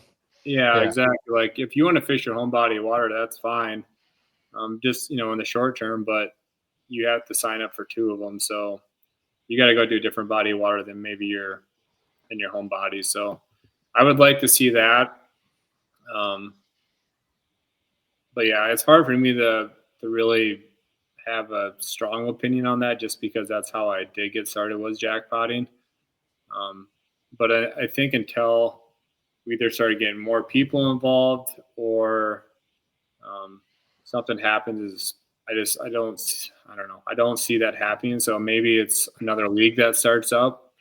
I don't really know. I think the AIM is trying to do something different maybe. I just look at all the highly qualified pros. I'm talking about really good sticks that used to fish 5 or so years ago that don't anymore. And I think that if you eliminated any jackpotting, I think a lot of those type of fishermen might come back because like, hey, it's a real professional circuit. You don't have to worry about competing with the best 20 or 30 river rats on the cross. Yeah. You're just fishing against tour level pros. Yep. Mm-hmm. So I would definitely agree with that. I mean, from an outside looking in, I think it's Brett, I like what you said too, kind of with the high school and college thing. I'm all for high schoolers and college anglers getting into it. I think it's great in the way it has excelled the bass fishing world, but there is a level of entitlement. Yeah, there is a level of entitlement that has showed up, and anglers who are really feels like they're trying to do it. I don't want to say this the wrong way, but more of like they're just trying to get trophies and social posts rather than like genuinely enjoying the process of finding fish and fishing. And what I have greatly enjoyed about following the National Walleye Tour and stuff the last few years is those young guys who are coming up, like those guys are obsessed with it and really good. And they are really good everywhere. And it's very impressive to see, like, they're going and doing it because they love to catch walleyes. And there's not a huge amount of people following, So I do agree with you there, Brett. But yeah, I think a 2 event minimum would be great. And seeing, like, even if you guys want, like Dewey, before you were here, I brought up to Brett, I didn't understand why the National Walleye Tour only has 4 tournaments and a championship. I would think like 6 or 7 and a championship would be awesome. But then having like 2 events that are your qualifiers, just like 2, and maybe you have 10 invites you give out every year where you look at AIM and you're like, okay, you were top 4 in the AOI race. You can accept an invite if you want it. If you don't, cool. But you have an open invite or MTT or the Gov Cup in South Dakota or Montana, whatever it is. But you're kind of able to do it that way. Yeah, that'd be sweet. I got to ask Brett though, like what's the solution for a feeder system as far as like the high school or college kids, and like how do you get them into tournament walleye fishing more than like, do you lean into the co-angler harder now? Not that and I don't like not your lean into answer, high but school and college. But I feel like you just said, I'm not really too worried about high school or college anglers and any of that. And there's a lot of entitlement. Like, you didn't give any solutions as far as like how you want to grow the sport of tournament walleye fishing, but you also don't care about the next generation. Like, where's your next Dewey coming from? And how do we find him and how do we get him? Like, Does that mean I'm like the Randy Blockett where I don't care about like the young kids? yeah, dude, this 20-year-old industry sports writer came on here and said, you know what, there's a lot of entitlement with these young anglers. And, you know, I really don't care about a feeder system. I don't care about high school or college walleye fishing. You know, that's just But me. I think if we're talking about logistics of the real feeder system, like it's all about like who has boats, who can be a boat captain for these kids. It's hard enough to get boat captains on the bass side for all these events, but now you're going to tell me that like these guys are going to like be boat captains and drive around their Ranger 622s to take these kids around. I just don't know if that's realistic is what I'm trying to say. Like I think strong local events are the entry to tournament walleye fishing. So I do think like the MTT and the AIM weekend series, that's your entry point in my mind. And it needs to be affordable enough where like a younger guy can dabble in that and see, do I have what it takes? And do I take steps from there? And I think, like you said before, Brett, we were talking about the co-angler thing. I think another way you can go about it if you're on the walleye side is rather than leading into high school or college programs or whatever, lean into your co-angler program and be like, that's where you get young people involved. And you have like a Dewey, you know, maybe there's a high schooler out there that's like, I want to be the next Dewey. And they get a hold of Dewey and they're like, can I just be your co-angler and I'll travel around with you like guys did with opens or whatever, you know, kind of opening, I think that system, I think just opening it that way and leaning into it could be a good way for getting that new crop coming in. Because I think there is more young kids starting to get into walleye fishing now compared to the bass side, especially just with the way, I mean, all of it's going, and walleye fishing, I think, is ascending pretty good right now, like I said. Or potentially, like, what if someday co-anglers are eliminated and there's a marshal system? Like, it'd be super sweet for the marshals to be like college or high school age. You know what I mean? That's an opportunity where it's like, hey, you guys are all signed up for this. You're in high school or whatever. Like, we can all teach you the rules. You can understand the rules. You're not even bringing a rod, but you get a front row seat at all this action. And it's like one day on the water with Dewey when somebody is 16 might go, boom, I'm all in. Like, I'm into this. They didn't even cast a rod, but they got to see the whole experience. They went to the event. They upheld the rules, which anybody can do as long as you were taught them. And it's like that way you're not having to like work around co-anglers. Co-anglers aren't having to struggle with fishing behind somebody with FFS. They just get a front row seat at some of these guys doing what they do best. And to get that opportunity at a young age, I think that'd be huge. I'd sign up for that. Yeah, me too. Yeah. I'm not in high school, but I'd do it right now. Yeah, I honestly probably would too. I'm fairly intrigued by the walleye stuff. But all right, we're going to dive into everything more with Dewey. Brett, we stole a long amount of your time. We appreciate you. Brett. You got anything else? You got anything you want to say to your AOI champion, Dewey? No, yeah, I got to be honest. When I wrote some stuff about you this weekend, I originally had that you're the most dominant walleye fisherman on the planet. And then I had to take that out and I had to replace that word dominant with consistent with what Tom Wynn did. So I got to throw that out there. I got to keep you motivated. Yeah. One of these years, I'm going to get that championship trophy. I just don't know when. Yeah. All right. You guys have a great evening. You've been great. All right. Thanks, Brett. Thank you thanks so for much, your time, Brett. man. Peace out, guys. All right, Dewey. Now we get to dive into everything with Dewey. Thank you for hopping in here, by the way, and just like right into the fire immediately. Yeah, we were already warmed up. You're just coming off. You got your legs aren't even loose yet, and we're in here with Brett like, blah, blah, blah. No, thank you. But before we get into it, I do want to say an extra special thank you to Brett. He has such a cool life experience in the sport of tournament fishing in general, and his career. Like, he's got really cool perspective. He's seen a lot, and he's been around the industry so long. Like, to have him on here, I wish we could have him on here for like another 8 hours. I want to dive way more into his old FLW days and just what he's seen from the sport. And yeah, thank you, Brett. Thank you, Brett. He's a man. But all right, Dewey, we've been wanting to have you on now. I mean, we've already had you on a bit today, but like we've been trying to schedule this for like 8 months.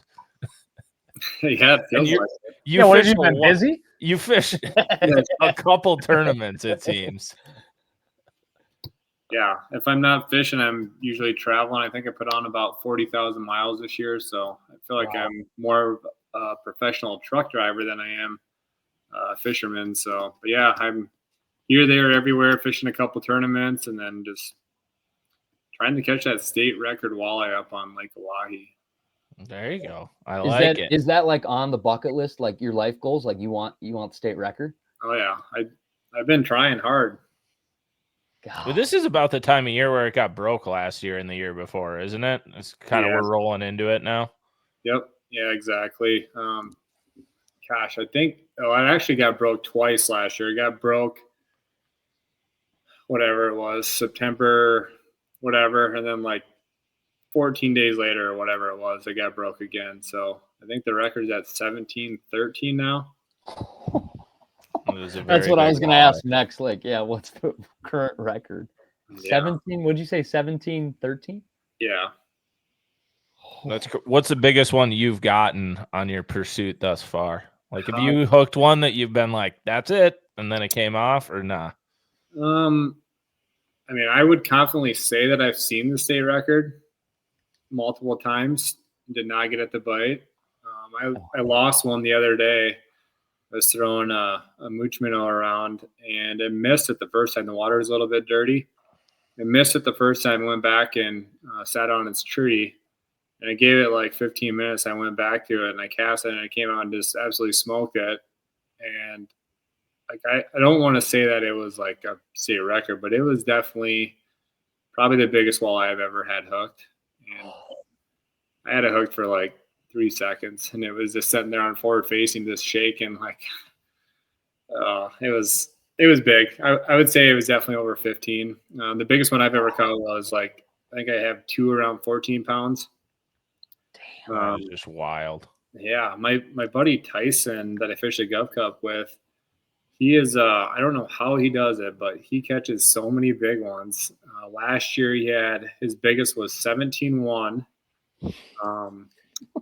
He had like a 16-8 and then multiple in the 15s. Like, I don't get it, but he had last weekend his son that I think is like 7 years old now or 6 years old, Preston. He caught one that's 15-7. Oh my God. Yeah. That's just nuts. Those are like silly numbers to just be chucking out all the time. Yeah, that's crazy. That honestly just like, yeah, that feels like you're talking about space to me. You know, like I know space is out there and planets and stuff, but I don't really like. I can't comprehend that. Yeah, really. like when you say like a 15-pound walleye, in my brain, I just probably because I've never seen it, right? Like I'm just like. Well, and especially being from Minnesota, we're like the state of the walleye, everyone says. And then we've learned with forward-facing sonar that I think every state around us actually has bigger walleyes than we do. Probably, yeah. we don't have that. Like, I mean, maybe Dewey knows something I don't, but other than Lake of the Woods, I don't think we have that, or Pool 4. That's about it. Yeah, Lake Hawaii is special right now just because we've always had big fish here, but with the introduction of the lake here and after the flood, this place has just absolutely exploded, and fish put on the feed bag like crazy as soon as they get done spawning. Like my biggest fish were 34 inches long, and both of them were caught in May, and they were 14 pounds. I mean, they were just absolute freaks. Them are the type of fish that are the state record fish if you'd catch them at the end of the year, in that September, October time frame. So, but yeah, that's the rest of the year is just all about chasing that state record. I love it. Okay, so Dewey, kind of going back, and the crazy thing is we don't have to go back very far because you're still kind of like weirdly new to the walleye game. I'd like to go back far. I want to go back far. Okay, Sobi, go ahead, whatever. No. I want him to start. I want 14-year-old Dewey and talk to me about him first and who got you into walleye fishing, how you actually caught the bug, and then when did you become really into walleye fishing, and then when were you obsessed with walleye fishing? And that potentially could even be before your first tournament. I just want the full story. Yeah, so I mean, I don't even remember how old I was when I got my first rod, started fishing, but my mom and dad got me into it.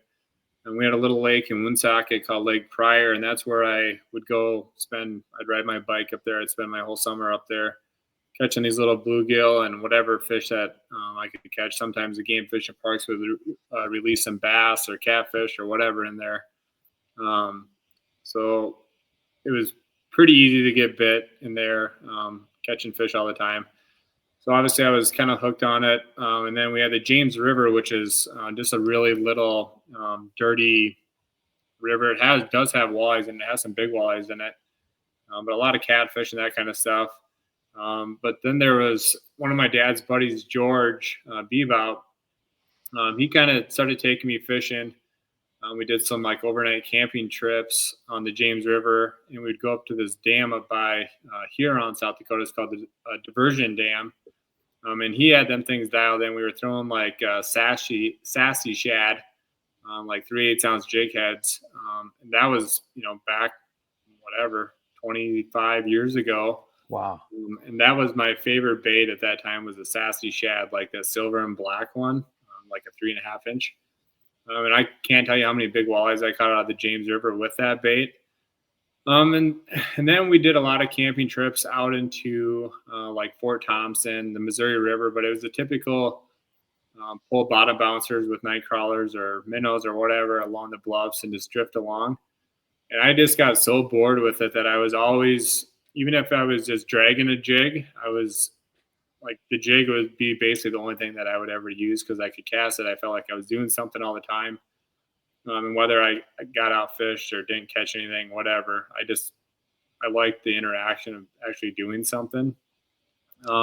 So you were a bass fisherman before you knew bass existed. Yeah, maybe. Yeah, okay. Yeah, there we go. And then obviously we did a lot of ice fishing as well, and it all kind of, with the flashers, the Markhams, that kind of stuff. So I really loved that. I would, everybody, like in South Dakota, we could put out 4 rods. So everybody would have all their tip outs out and bobber rods and everything else. And I would literally just fish with 1 rod. Like, that's all I want to do is I just want to feel the jig. I want to feel the bite. Mm-hmm. And then kind of fast forward a few years, like I moved out the pier in 2008. I did some shore fishing at night up in the tail race and that kind of stuff, but never really if I fished 10 times a year, it was probably exaggerating. And that was I moved to pier for my job as a power lineman. Had no intentions of staying in pier. I wanted to move back to Woonsocket, be back on the farm and live around there.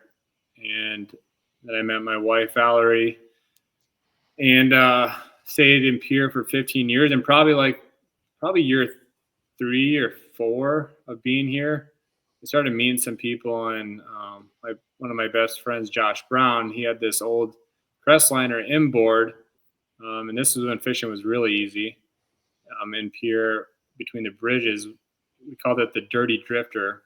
And we would go up there and like every night, I swear, after work, and we would jigs and minnows, and we would just drift between the bridges and catch our liminal walleyes, and it was like the easiest fishing ever. Well, then there was this Tuesday night fishing league going on.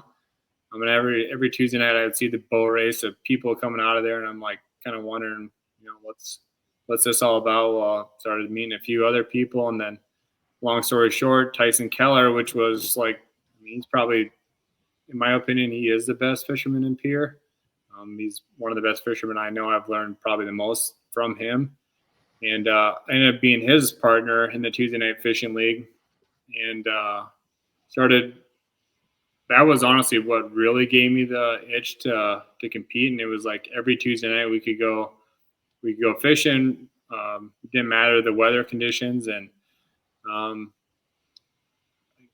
don't even know when I fished my first actual, tournament, but it was the South Dakota Gulf Cup was the first tournament that I fished. And I have no idea how I did, but it probably wasn't great.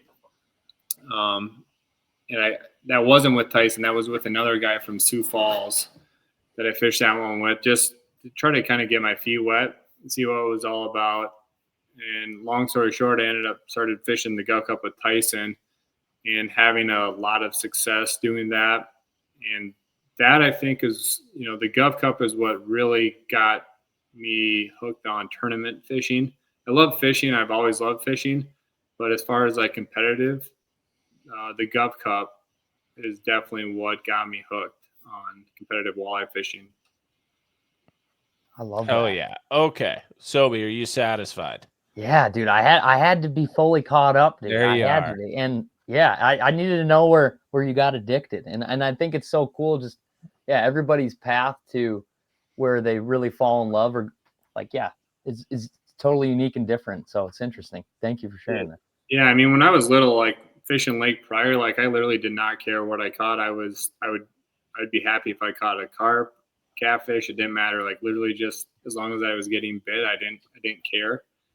But yeah, it was like to where I'm at today. If you'd have said this 15 years ago, like this was not my path at all. Like I was going to be a power lineman for the rest of my life. I was going to hunt deer, do some fishing here and there. Had no idea that I was going to win tournaments, own a boat. Like that was not the plan. So yeah, it's like to set back and reflect, and like this 10 years ago, 5 years ago, to think of where I was, is pretty crazy to think about. Well, so that's what I was kind of leaning into here too, is like, so 5 years ago, even, I'd love to go back to and look at like where you were in the walleye world or whatever. Cause even just 5 years ago, like, no offense to you, Dewey, but I don't think anybody knew who you were except for like maybe some people in South Dakota. And then like, what was your first year in the NWT? Was it 2022? 2017 was when actually 2016, I fished a Lake NWT. That was my first one that I ever fished. And then the second one I fished was in 2017 on Lake Sakakawea. That's the first one that I won. And then when did you fish your first season? The first full year was, I think 22. I think 22, yeah. Yeah, so even up till what? That's 3 years ago. Yeah. And then I even remember, like I said, then just all of a sudden it's like Dewey, and Dewey's everywhere, and Dewey's winning everything.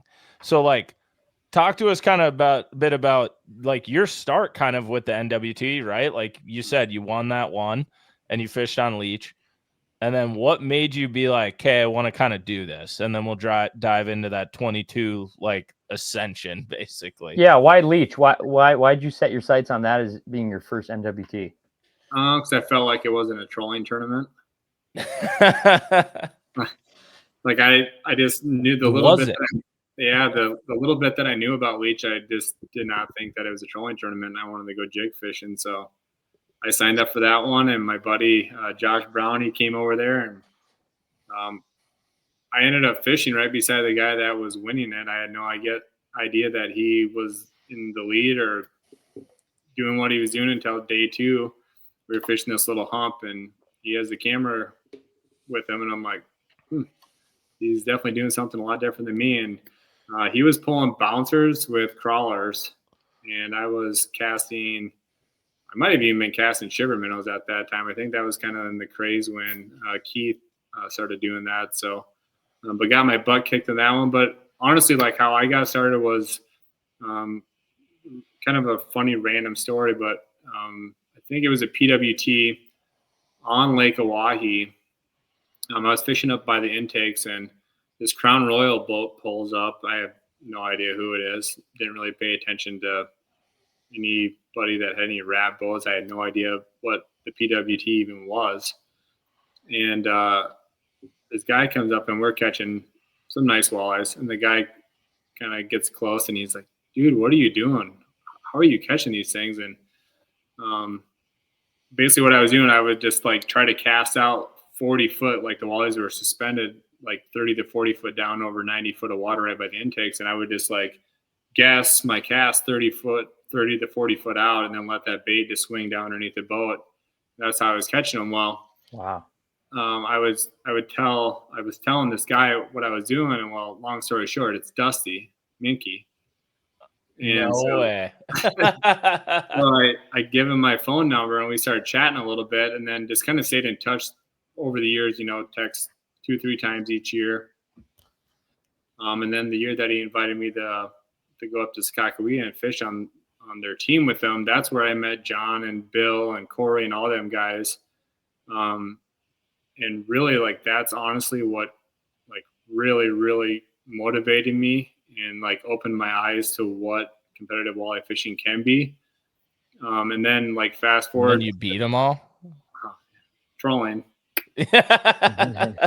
But you beat them all? Yeah. But yeah, so then it's just like, it's almost, having Dusty and John now, I've been fishing with them ever since. Like, having them guys, all the knowledge, and this dang fly, holy smokes.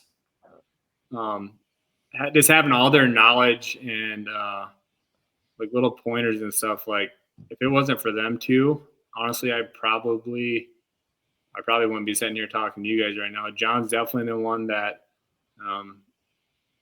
motivated me and kind of got the bug in my ear to quit my full-time job and fish for a living. I didn't think it was ever possible, and the timing definitely had to be right. There was 2 years where I contemplated it, whether I shouldn't. It's really hard going from a really good paying, steady job. You know what your income is. At the time, we were just done building this house, and like, it's scary not knowing where your next check potentially is going to be coming from. I just didn't know all the ins and outs about all that stuff, and I'm still learning every day.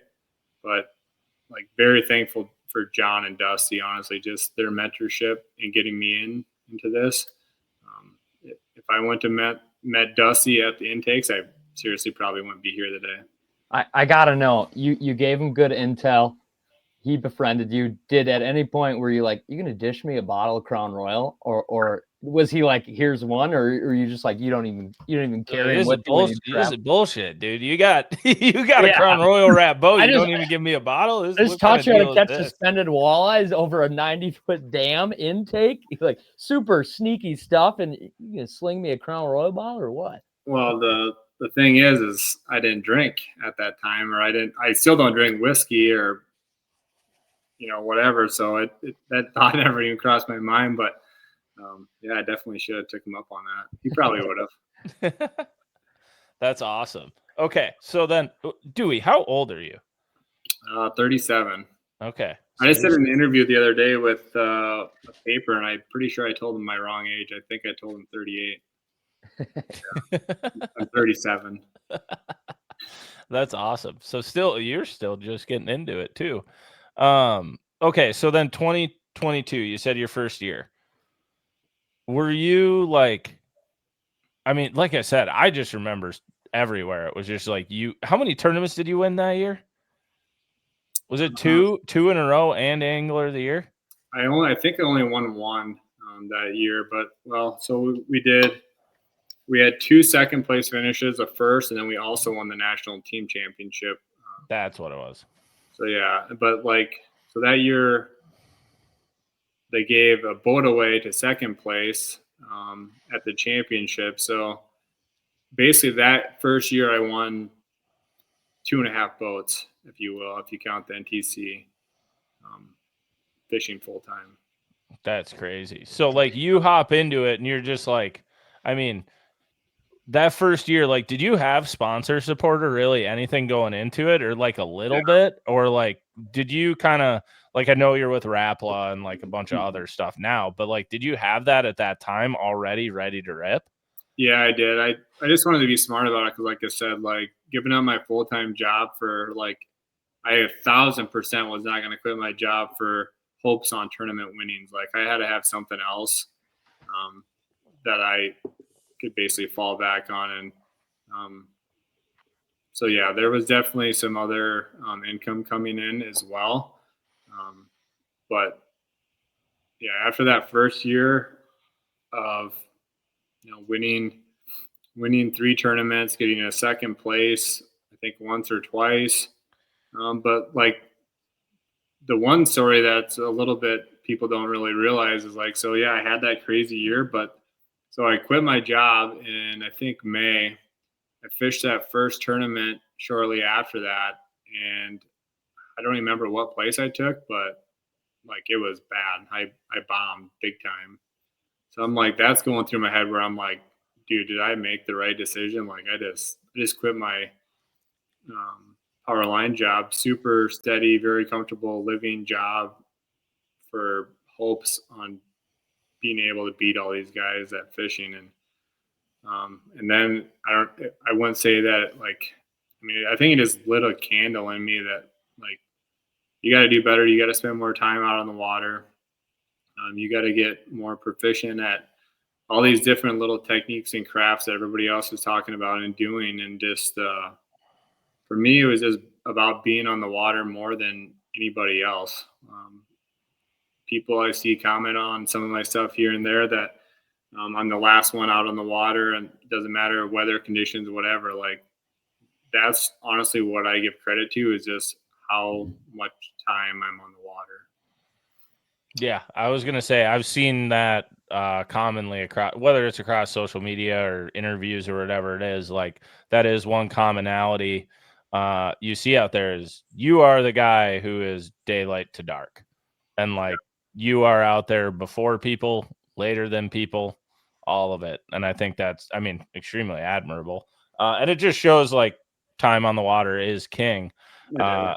Even with, with the tools and everything we have now, it's still, I mean, doesn't matter if you're not spending time on the water, especially with your guys' body of waters you fish are gigantic in comparison to what everybody else fishes. Yeah, it doesn't matter if you had a month to go out there and pre-fish on some of these places. It's so big you can't cover it all. Yeah, it's like you said, we basically fish more than like most of our year is on the Great Lakes. We fish 3 tournaments pretty much every year on the Great Lakes, with with no boundaries for the most part. So you can make some pretty stupid runs. So do you like that whole part? Like, well, that's kind of a 2-part question. One, do you like that most of your tournaments are on the Great Lakes, or would you wish it got shaken up a little more? I wish that we went to new bodies of water for sure. I mean, don't get me wrong. I love fishing the Great Lakes. What I hate the most about the Great Lakes is how rough it is. It just beats the heck out of your equipment, your body, everything else. I think one tournament a year on the Great Lakes is sufficient, but the reality of we just don't have that many places that we can go, or that want to pay the NWT to go to. So that's why we're basically stuck going to the same places a lot of the year. So yeah, it is what it is. I'm super thankful that we have the NWT, that we have that platform to fish, but I definitely wish that we could go to other bodies of water that we haven't been to, like Leech Lake, Lake of the Woods, stuff like that. But I don't know why that we don't go to some of them bodies of water, but yeah, for sure. And then like on the Great Lakes, I guess walleye fishing, you always see these crazy runs. Bass fishing, it depends when they go out of St. Lawrence, what they leave open, and kind of St. Clair and stuff, they kind of do it too. But like, especially, it really dawned on me at the last like Tour Level Gold episode, right? That I saw with Max running up to the Sioux. And I'm like, I mean, props to him. Like, that's super cool. Guys make those runs. I think it's sick. But also it's like, what can't this tournament venue be this tournament venue and that tournament venue be that tournament venue? Like, do you wish there was a little bit of boundaries put on that stuff too? Yeah, and there was talks last year, or 2 years ago now, maybe, that they were going to start putting boundaries on some of that stuff, but they never did. Another thing that they've talked about is doing the no information, which they did last year for the championship, but then there was no talks about it this year, so it was completely wide open. I wish that would change. I wish that we didn't have I wish there was a no information rule. And I also wish the other thing would be limited practice. Yeah, because you guys don't have official practice days. You don't have or anything, official practice days? No. Oh man, that needs like I feel like those are simple things they need to adopt. Like A, no information, and B, like the same amount of practice days. That's just going to show. And you're saying no info from outside the field, correct? Correct. Yeah. Yeah. And I would agree with that, especially now with with the technology we have and everything going on, and also like we talk about it with getting new people in or whatever it is, leveling the playing field. Right. Of like, you don't need to be the best networker to win. You need to be the best angler. For sure. And I think one of the things that has been attached to pro walleye fishing a long time is the guys who are really well connected do really well. And that's just fact. Like they do. Yep. But also like the guys who are really, really good are doing really, really well right now too. And I think having those restrictions on just simply like, especially practice days, because like, what do you normally go? What do you think the right thing would be there? Or like, what would you say it should be? Like similar to like an elite series, or like, do you guys need a little bit longer since you guys do so many Great Lakes? Or yeah, I would just leave it. I mean, for me personally, I would just say like Saturday. Like generally our tournaments are on Thursday, Friday. Start practice on Saturday, like at least to start with. You know what I mean? Yeah. Typically, like I'll drive out depending on when it is. I'll leave on a Wednesday or Thursday and get there Thursday or Friday. That's when I start my pre-fish. Sometimes that's helped me. Sometimes it's hurt me because you just kind of get, if you find something Friday or Saturday right away in practice and you try to like go with that through the whole practice, well then by the time the tournament comes around, that pattern or that bite might be completely gone. But yeah, I think nowadays I just don't know why we don't have an official practice. Whether it's you can't be on that body of water for the month, leading up to the tournament or whatever it is, 2 weeks, whatever. Some of their complaints were, since it is like basically a pay to play tournament, that they wouldn't get the locals participate in it because, whether they're guides or whatever else. So that was kind of their argument of why they didn't want to do the official practice days, I guess. Yeah, but that's the same argument that's been made for bass fishing and stuff down on Gunnersville and these other places, and somehow everybody still pays their bills. It's crazy. Yeah, exactly. Like it's almost like they figure it out. Yeah, I mean, go guide on a different body of water for a month or whatever it is, if that's what it is, or if that's the career path that you're on, then like we were talking earlier with Brett, like that's where I think if you actually had like a like you're a NWT pro, you qualified to get to this position versus a pay to play, I think that you would eliminate some of that stuff as well. Yeah, I would totally agree with that. Yeah, especially, the practice, you look at it 4 days or whatever. Yeah. I would be curious your thoughts on this too. I know you guys do 2 days. Why aren't all of them 3 days? Like, why don't you do 2 days and then it cuts down to top 10 and then you do one more day? Well, I think a lot of it just comes down to it's a workmen's tournament or a tournament series. Basically, is all these guys for the most part have full-time jobs, and taking off any extra time past that is probably just going to be a hindrance. You're honestly probably going to lose more people. Yeah. No, that's plenty fair. But that's also where you can look at it and say, right, so it's a catch-22 for them to say like, oh, if we cut down practice, we're going to lose people because they can't guide. But it's like, well, if you also said that, hey, you can only practice Sunday, Monday, Tuesday, Wednesday, so you get 4 days of practice, and then it's tournament Thursday, Friday, top 10 Sunday, you're gone for a week. It's the same as it was before when you were practicing for 6 days or 7 days ahead of time. Sure. You know what I mean? Yep, for sure. Do you think if they limited practice, would it encourage more people to jump into the NWT where they feel like, oh man, dude, like John Hoyer's probably been there for 16 days. I ain't signing up for that. You know what I mean? Yeah, I mean, I would want to say yes, but honestly, no. I think when it comes down to it, like right now, there's so many people that are talking about they're going to sign up for next year's tournaments. Well, when it comes down to it, and you're going to write the $2,000 check for an entry fee, a lot of people don't do it. You know, they start thinking about time off of work. $2,000 is a lot of money for a gamble, and then the other flip side of it is like, okay, you got $2,000. If they get 100 boats and you top 10, say you get 10th place, you're probably going to make you'll probably make $3,000 or $4,000, maybe 5,000. But that's a big gamble to take off a week of work, spend $2,000 to maybe make $5,000 or $6,000. I mean, you could win. Don't get me wrong. You could win. You could win a boat, win $100,000, or you could get 20th place and lose money. Yeah. And that is one thing I've seen with the payouts, it seems like on the NWT side, or just walleye fishing in general, I would say, is unless you're winning, well, and bass fishing is kind of the same way, but at least they kind of get checks to pay the bills in the top 10. Like, unless you're winning in the walleye side, it's hard to make it by, it seems like. It is for sure. I mean, like you look at my aside the Angler of the Year title this year. So I had an 11th place finish, 2 seconds, and an 8th. And I believe my total winnings were, I think, 54,000. But then you take off roughly.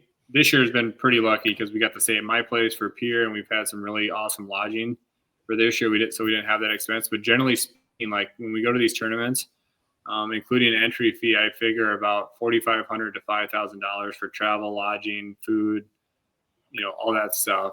Entry fee for that tournament. So you look at that, and that's basically $20,000. Because if you make it to the championship, it's a free entry into the championship, but you still have the lodging and whatnot. So roughly $20,000 to $25,000 a year. So when you think about that, that was 5.5 to 6 weeks gone to make $20,000, and that is basically almost top 10ing every tournament this year.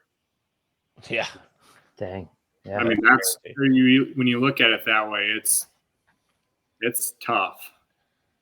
And do you think, I mean, I guess us speaking to you on this side, right? Like we said with Brett, and we told you, like, I want to see walleye fishing keep taking off and getting bigger, better payouts for everyone and more people involved.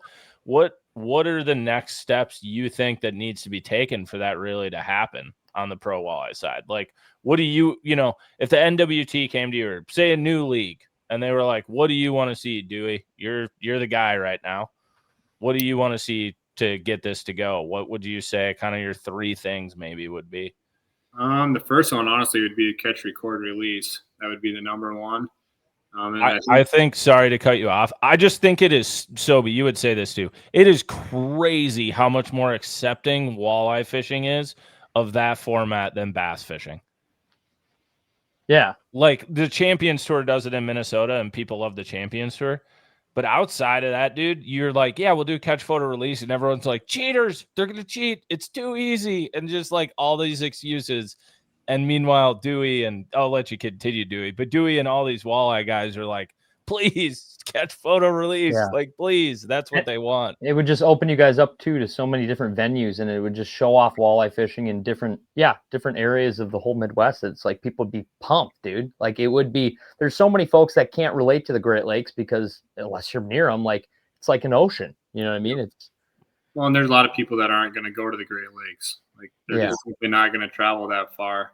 And as a viewer, the viewership, a lot of these people want to watch this stuff so they can learn to go and apply what we're doing onto that body of water. When we go to the Great Lakes every single year to the same places, everybody already knows what they expect. It's going to be the same old jig and a crawler type thing. Like it's not exciting in my eyes. So yeah, like that's where I would say the catch, record, release, that just opens it up to anywhere essentially. Gosh, I don't know what else. I mean, for me, I would love if we got rid of live bait. I think that would help with endorsements and stuff so much. Yeah, I don't know money and everything. Yeah, I don't know how. I don't know how they grow the sport anymore than maybe to like, the whole feeder system where it is like a prestige thing to be an NWT pro because you earned your way to get there. Because then people want to be there. There's definitely people in the NWT. I think it's probably with any, whether it's bass or whatever, they're gonna just naturally complain. Like I still complain a ton about stuff that I can't control, but I'm so thankful that we do have the NWT at the end of the day, just as a platform. Because without the NWT, I don't know what I would do. I'd have to figure out how to be good at YouTube like Sobi, and yeah, I don't know. I'm not quite as funny as that guy. Yeah, we can work on that. But yeah, no, I think that's definitely it. Is just. I think I do find it just so interesting, though, how like the first thing you said is just catch, photo, release. And like, I do think that would be such a big thing for walleye fishing. Like, because I would love to see you guys go to gull or go to ottertail or go to vermilion or Mille Lacs or Winnie. Yeah. Like, you name it. There's a bunch of them. And the other thing, like you kind of talked about, Dewey, is like the expenses and stuff. And for people who are listening, that are, they pay attention to the walleye world or whatever, like your guys' expenses on the walleye side, I would say, are probably half of the bass side. And that's because, think of this, Sobi, only half the country has walleyes. Like, even if you have to drive out to Dunkirk, right, and you maybe loop in another tournament, like, you're only traveling to the upper portion of the Midwest. So even if Dewey has to go to Minnesota or Wisconsin, like, it's not like you're driving to Florida, to South Carolina, to North Carolina, to Kentucky, to Tennessee, to New York. That's true, but I don't think I would go as far as to say half. Like, by the mileage and traveling expenses mileage, and time. That's a better way of putting it. But you know what? It's more condensed, and your demographic is more condensed, and the people watching it. And yeah, walleye is still king up here. It is. Yeah. It really, no matter what. So it's interesting to see. I'm like, God, it would really be cool to see it take off more. And I would love to see the live bait thing happen. I just think it's more like George and Terry can go catch their limit of walleyes with a night crawler and a creek chub or whatever they want to every day of the week. And I think that's awesome. Yep. Just like all the guys who go to Mille Lacs and drag suckers around right now and catch 30 pounds like of smallmouth. Cool. But I want to see the best in the world go do it with artificials, and how do you trick them? And it just breeds ingenuity and new stuff. And the small venues, dude. Like, if you have a championship with like a limited number of boats, like, you could just show off some really unique, cool lakes and just cool areas where people be like, oh, no way, they're here. NWT championship just got released and they're going here. And there's so many lakes that could set up for a 40 boat tournament. That'd be really wicked. Yeah, that's the other thing that I guess we didn't really talk about, but a lot of other people have talked about.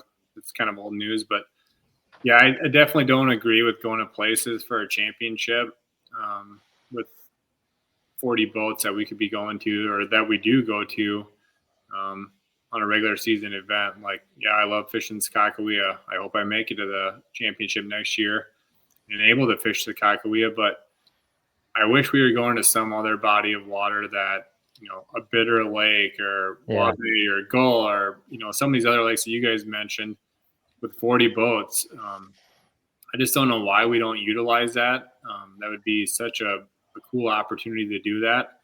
And I know that it would definitely get me way more excited, and I wouldn't say more motivated, but I'd be way more excited about a championship fishing a body of water that we don't get to fish with on a regular season event. Well, and even like you could have a regular season event at Devils, but like that's how crazy it is. It feels like Devils was the little championship a few years ago. Yep. And that Devils is huge. Devils is crazy big. So yeah, I totally agree. And it's like we said, it's so much more relatable for viewers and an audience. Like just being like championship on Big Stone. You're like, cool, I go fish there. I would love to watch that. What does that look like? Yep. No, that's sweet. I very much agree with that. Hopefully it happens. I mean, hopefully just things start happening for you guys. And I mean, another reason we wanted to have you on, Dewey, is obviously you're involved with Tour Level Gold and everything going on there. What has that been like for, I guess I would imagine you're a fisherman from Pierce, South Dakota. Probably had no aspirations of YouTube fame and glory and cameras and everything, right? But how has that whirlwind been the last few years for you? Yeah, it's been really fun. I mean, honestly, when Max is kind of the one that kind of came up with the plan in the beginning, and then John kind of ran with it. And what that's kind of evolved into, I never thought it was going to be what it is. But what I really like the most about it is how I feel like it tells, obviously, a story, but I think it brings a lot of excitement into the walleye world. You really honestly don't even have, I have so many people that they're not fishermen, and they are just so addicted to it, just because of the story that it tells. But then on the flip side of it, it was never intended to be like an educational series whatsoever, but it is crazy how much knowledge you can get out of it, just by watching that little 30 40 minute episode each time. Yeah, it's crazy. Seems like everywhere we go now, we have people stopping up and talking to us because they've seen us on Tour Level Gold. So it's really cool. But yeah, the biggest thing that I like about it the most is just how exciting I think it makes walleye fishing. It's not you don't see us dragging bouncers around, and you don't see too many crankbaits getting drug around. It's all raw emotions that you get to see from everybody. There's nothing that's edited and cut out. And, I don't know. I really, really enjoy being a part of it. I didn't think it was going to evolve to what it is. I hope it can continue to grow. I don't know what your guys' thoughts are on Tour Level Gold, but I just don't feel like there's a better fishing show out there, or fishing series, I should say. Whether it's bass or anything, the production on that series is literally next level. Yeah, it is. I would totally agree. It is that's great. That's a high standard to say, but there's not a better fishing series out there right now that tells just a more entertaining story to anybody that was you could be so diehard, you'll love it. My mom could watch it and she'd be like, I love this. My mom doesn't fish, right? Yeah. It would be it's so good. It's so freaking good. Yeah, I've sent it to I would agree. I've sent it to all my bass fishing friends and everything, and I've just been like, if you, because everybody's trying to be Brandon Polinick or, whatever it is. And Brandon does a phenomenal job with his videos, but amazing job. Those are Brandon's videos. And Scott Martin does a great job with Scott Martin's videos. Sobi does a great job with Tourney Tuesday, but that's his thing. Yep. And I've sent them, I'm like, God, if you want to document tournament fishing the best way possible, this has got to be it. Yeah. There will eventually be something else that comes along and we're like, oh, never thought of that. But this depiction of tournament fishing, whether it's bass or walleye, is so good. And it's because of the group of you. Yeah. And you get to see the good, you get to see the bad, you get to kind of cheer for guys, you get to see what happens. It's great. And it's a great mix of dudes. I think it's just so good. I love the additions of Bill and Dusty. I think that's been awesome. And I love it. Yeah, I love everything about it as well. It's just, I don't know, so many people just feel like they can relate to you. They almost feel they don't know you in a sense. I get this all the time. I know I don't know you. I know I haven't met you, but I feel like I know you just because they've watched so much Tour Level Gold. I don't know. It's really cool to see, but I think that's another thing that honestly just could help grow the sport is if more people did that kind of stuff, even if it was on a way smaller level. Yeah. There's just not a lot in walleye fishing. Bass, you can go on YouTube and literally type in bass fishing and you could never, ever watch all the bass fishing videos. You do that for walleye, it would take you a day and you could pretty much watch them all. So I think the more people that start doing little things like this can definitely help out the sport as well. Yeah, I think you guys are just going to breed I mean, obviously there's going to be more pros and stuff that do it with their camp or whatever, but it's also a thing of, like put your own spin on it, do it, get more videos out there and more stuff. Cause like you said, until there was tour level gold, it was Tom Boley. Yeah. And that is it. You were watching Tom Boley catch walleyes because there's nobody else. Right. And now you got Tom Boley, you got tour level gold, Nick Linder, TJ Erickson, a couple other guys are kind of popping up. It's like, okay, starting to get some education on walleyes now. That I guess I don't need to just go find a rocky point and drag a bottom bouncer. I can catch them doing something else. That's pretty exciting. And there's just a lot more education out there, and I think it's helping it a lot. Like you guys have done so much for professional walleye fishing. Yeah, I honestly like bass fishing. You hear so much about like the negativity with forward facing. Yeah. And there's definitely some negativity in the walleye side, but like I seriously feel like the walleye fishermen embrace it because now you can go and catch walleyes pretty much everywhere you go. Like, what's the number one reason why you go fishing? To catch fish. Yeah. Like, believe it or not. Yeah. Yeah. Like it's a tool to help you catch fish. Does it make it easier? Yeah. 100%. 100% it does. Does GPS mapping make it easier? 1,000%. Like, I just don't get the arguments for some of these people why they hate. Like, they compare it to shining a deer. It's not even close to that. Like, that is the farthest thing from the truth. But yeah, so like in the walleye world, I think a lot of people are definitely embracing it a little bit more. They're happy about it because they can go and catch walleyes, like I said, basically anywhere. They can take it and they go ice fishing with it. They get their family involved. My mom, she's so addicted to it now. Like if she goes ice fishing, she won't ice fish unless she has it.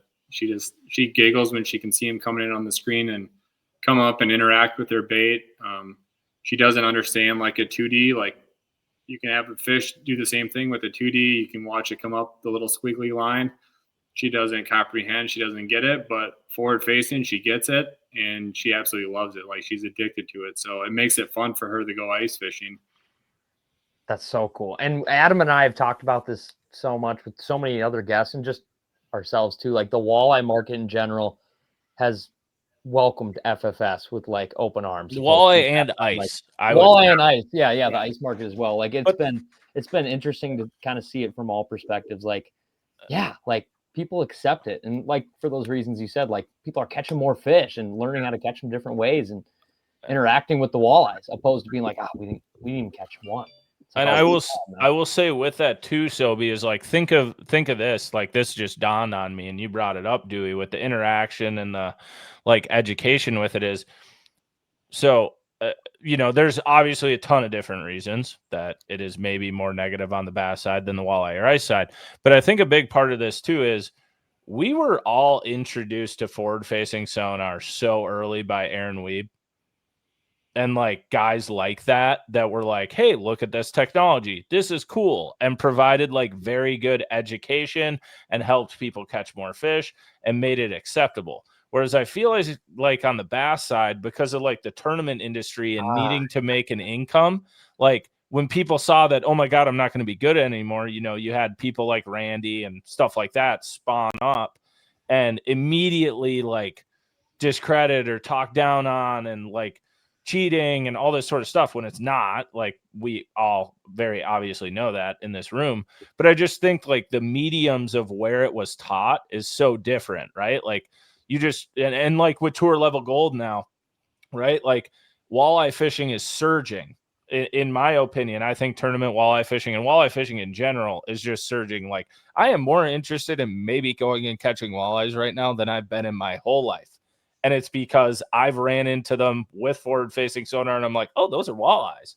And now they're aggressive, dude. Yeah, they're aggressive. They're aggressive. I think people maybe you knew this. I thought they were docile critters for the longest time.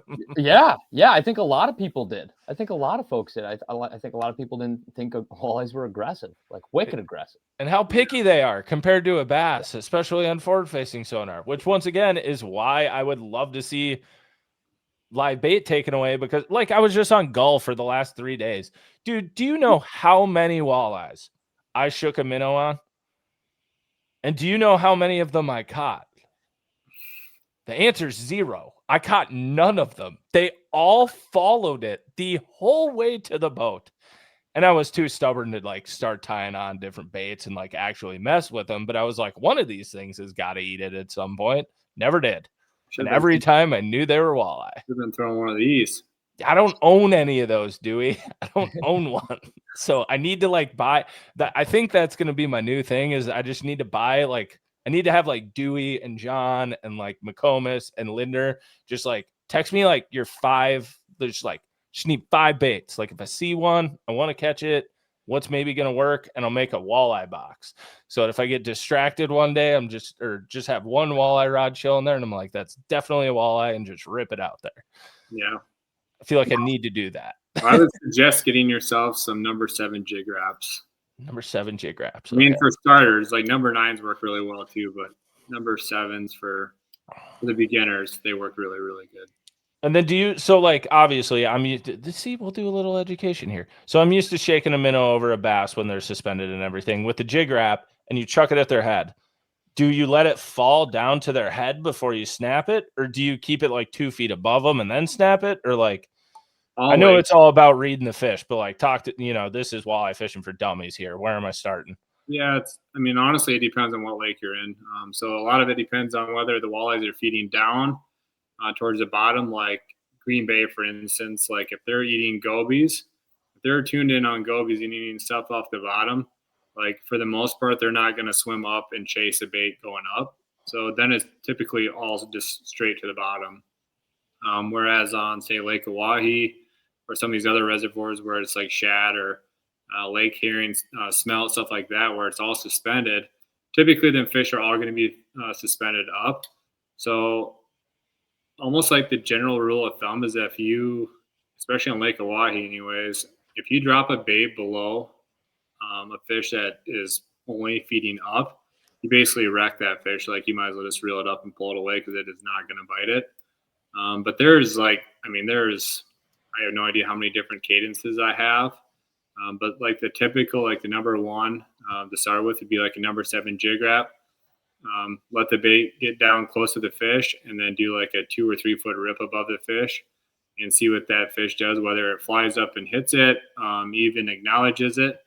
And then you can almost do like a takeaway similar to like a minnow where it's just like a shake and a reel with the number 7 jig wrap. That works really, really well. The jig wraps suspended fishing are a little bit more difficult than like a minnow. Just for the minnow, like you can basically hold your rod tip up high and let it swing, and it's not going to go just instantly right below the fish. Like a number 7 jig wrap or number 9 jig wrap, you have to be doing something all the time with your rod tip, whether it's controlling the bait's fall, lifting the bait up, twitching the bait, doing like the walking the dog almost with the bait. There's like it's limitless with what you can do with the jig wrap. You got to put it in your hands and spend a lot of time doing it. What about when you're working on the bottom? Like, what are some other cadences you do besides just like a pump? So yeah, that's like the original one. That's kind of how I started, was just let it hit the bottom, do the pump up. A lot of times you can do do the pump and then like halfway through the pump, then it's just like a little short snap or something like that. Or you can do ones where you're like, where the bottom is, say, like you do your pump, where the bottom is, do your pump, but you catch it before it hits the bottom. And right before it hits the bottom, that's typically where they'll grab the bait. But for the most part, fishing on the bottom, it's pretty simple. It's just your standard rip up, let it hit the bottom, rip up, let it hit the bottom. But like I said, just maybe throw in a different cadence where it's instead of like a 3 foot lift, maybe it's just a 1 foot snap. And that's typically where you'll get your bites. Have you found the number 7 jig wrap to be lucrative in certain situations for catching big smallmouth? I've caught a lot of big smallmouth on number 7 jig wraps, yes. Dude, what's the biggest one you've got on Oahe? Biggest smallmouth? Yeah. I've heard of 7-pounders out there, but I don't know if I believe people. I know the state record came out of there in 07, but you're like, okay, that was a really big one. Yeah, I mean, in the spring, I had some buddies that caught a bunch of 5 and 6s. Yeah, that sounds about right. But I mean, I've never seen a 7. My biggest one's probably 5 pounds. And honestly, about the only way that I ever even fish for them. I'll throw a drop shot around once in a while if I see a big school when I'm up casting for walleyes. If I see a big school of smallmouth, I'll throw a drop shot on them. It's a lot of fun. I love it, and they literally don't get messed with whatsoever up here. Like you might see one person a summer bass fishing, like nobody does it. Yeah, unless the Elite Series shows up once every decade. Yeah, well, there's been some guys sneaking around, so I don't know if there's something coming up or what, but there's been some guys out here lately. Oh. Oh. Yeah, it's a really good smallmouth fishery. My favorite way to fish them is honestly on a jerkbait. I literally laugh so hard every time I hook one on a jerkbait. So that's exactly how I felt. We talked about this on the podcast, but I went to Lake Cabotogama we had a smallmouth tournament up there last year in May, early May. Water temps are like 45 to 52. It is cold. And I told the guys, I was like, I've never had so much fun not catching smallmouth because all the walleyes were so schooled up in like 4 to 5 feet of water. I could just I just pointed scope straight ahead. I'd see 50 of them. And I was like, I am going to catch you on this jerkbait. And I just chuck it in front of them. And it was just like jerk, jerk, jerk, T-boned. And almost like they all just had it so engulfed. And I had so much fun catching them on a jerkbait. It was so much fun. That's awesome. Yeah, it's one of my favorite ways to fish. The first tournament that I fished this year, that's on Lake Sharp. That's what I was actually doing for the most part, was throwing a jerkbait. Husky jerk or X-Wrap? What was I throwing? No, I was throwing that X-Wrap. Okay. Were you? Yeah. Nice. Yeah, I love those things. But so on Little Rapala, I plug here, I suppose, Dewey, but Sobi always says that the mooch minnow he can just go catch walleyes on. Would you agree? Very good soft plastic for walleyes. Yeah, for the most part. I think every tournament, I did not catch one at Green Bay on a mooch minnow. I definitely tried. I don't know, for whatever reason, they just don't seem like they like plastics there that much. But it's almost like they can see 33 feet. Yeah, but I mean, like in Alpena, it was definitely cleaner in Alpena, and they liked it a lot there. Huh. But yeah, like every other tournament this year was a mooch minnow, had some sort of role in me doing well. The MWC, the Masters Walleye Circuit that Tyson and I went on to Mobridge last year, the mooch minnow was a huge player in that one. The Gov Cup this year, I used a mooch minnow. I think we finished maybe 11th or whatever it was, but yeah, mooch minnow is definitely my confidence bait, along with the new jerk. And I had that last year, and that bait's a killer bait as well. So when that comes out, that's definitely going to be another big player for most people. I love it. Can you explain to it? We'll let you go after this. We've kept you entirely way too long. But explain to me, you guys all you walleye guys are always like the South Dakota the Gov Cup or the Montana Gov Cup, North Dakota Gov Cup. What the hell is this? Like, tell what are you talking about? Because we don't have this in bass fishing or anything like that. Yeah, so this tournament, I think it's like 50. I think last year maybe 50 years, but it's the longest running walleye tournament in the nation. That's so cool. Yeah, so it's basically this tournament's just like it's a family tournament. You fish with your buddies. You get together with friends that you haven't seen for a long time. Obviously, there's a lot of competition. There's a lot of like your best sticks around the area fish it. And but it's just a fun tournament. Like it's the tournament that I look forward to the most each and every year. There is decent payouts in it, but I think there's 100 and there might even be over 200 now, but around 200 boats in the South Dakota Gov Cup. And there's boundaries, so you can't make crazy long runs up, with big boats. Like it was formed as a family fishing tournament. So yeah, I don't know. It's just one of them tournaments that's super special. It's super unique, just in the aspect of how excited, like the crowds at the Gov Cup for weigh-ins are way bigger than any of the NWT tournaments I've ever been to. Really? Yeah, I mean it's crazy. Like it's so exciting. It's so fun. Maybe it's because they serve beer there. I don't know, but it is. That helps. Yeah, it's a wild, fun tournament. And obviously it helps because it's in my backyard that I like it that much more. But yeah, it's just a fun tournament. You get, I don't get to fish that many tournaments with my friends anymore since I'm gone all the time. But that's one tournament that I get to fish with some of my buddies each and every year. So does like kind of each state out west kind of have their own? Because it feels like it's a thing between North Dakota, South Dakota, Montana, like. Yeah, I'm not even for sure the reasoning why they were ever started back in the day. I don't know the exact history of that, but yeah, them are the three states that come to mind. I mean, they're all big tournaments. They all have super, super great fishermen in them, like most tournaments nowadays. But yeah, they're just, I don't know, they're just fun family tournaments, I guess. Hell yeah, that's awesome. Sobi, what else? You got anything else for Dewey? We finally got him on the line. We've held him for a long time. This has been a hell of a walleye episode. Any of our walleye fans or even bass fans are gonna love this. Last question, and I just want to know, like, very open-ended. What do you love about it the most? Straight up, tournament walleye fishing, or tournament walleye fishing. What do you love about it the most? The competition, and now that I've basically been in it long enough, I feel like John and Dusty and them guys are all like my family now.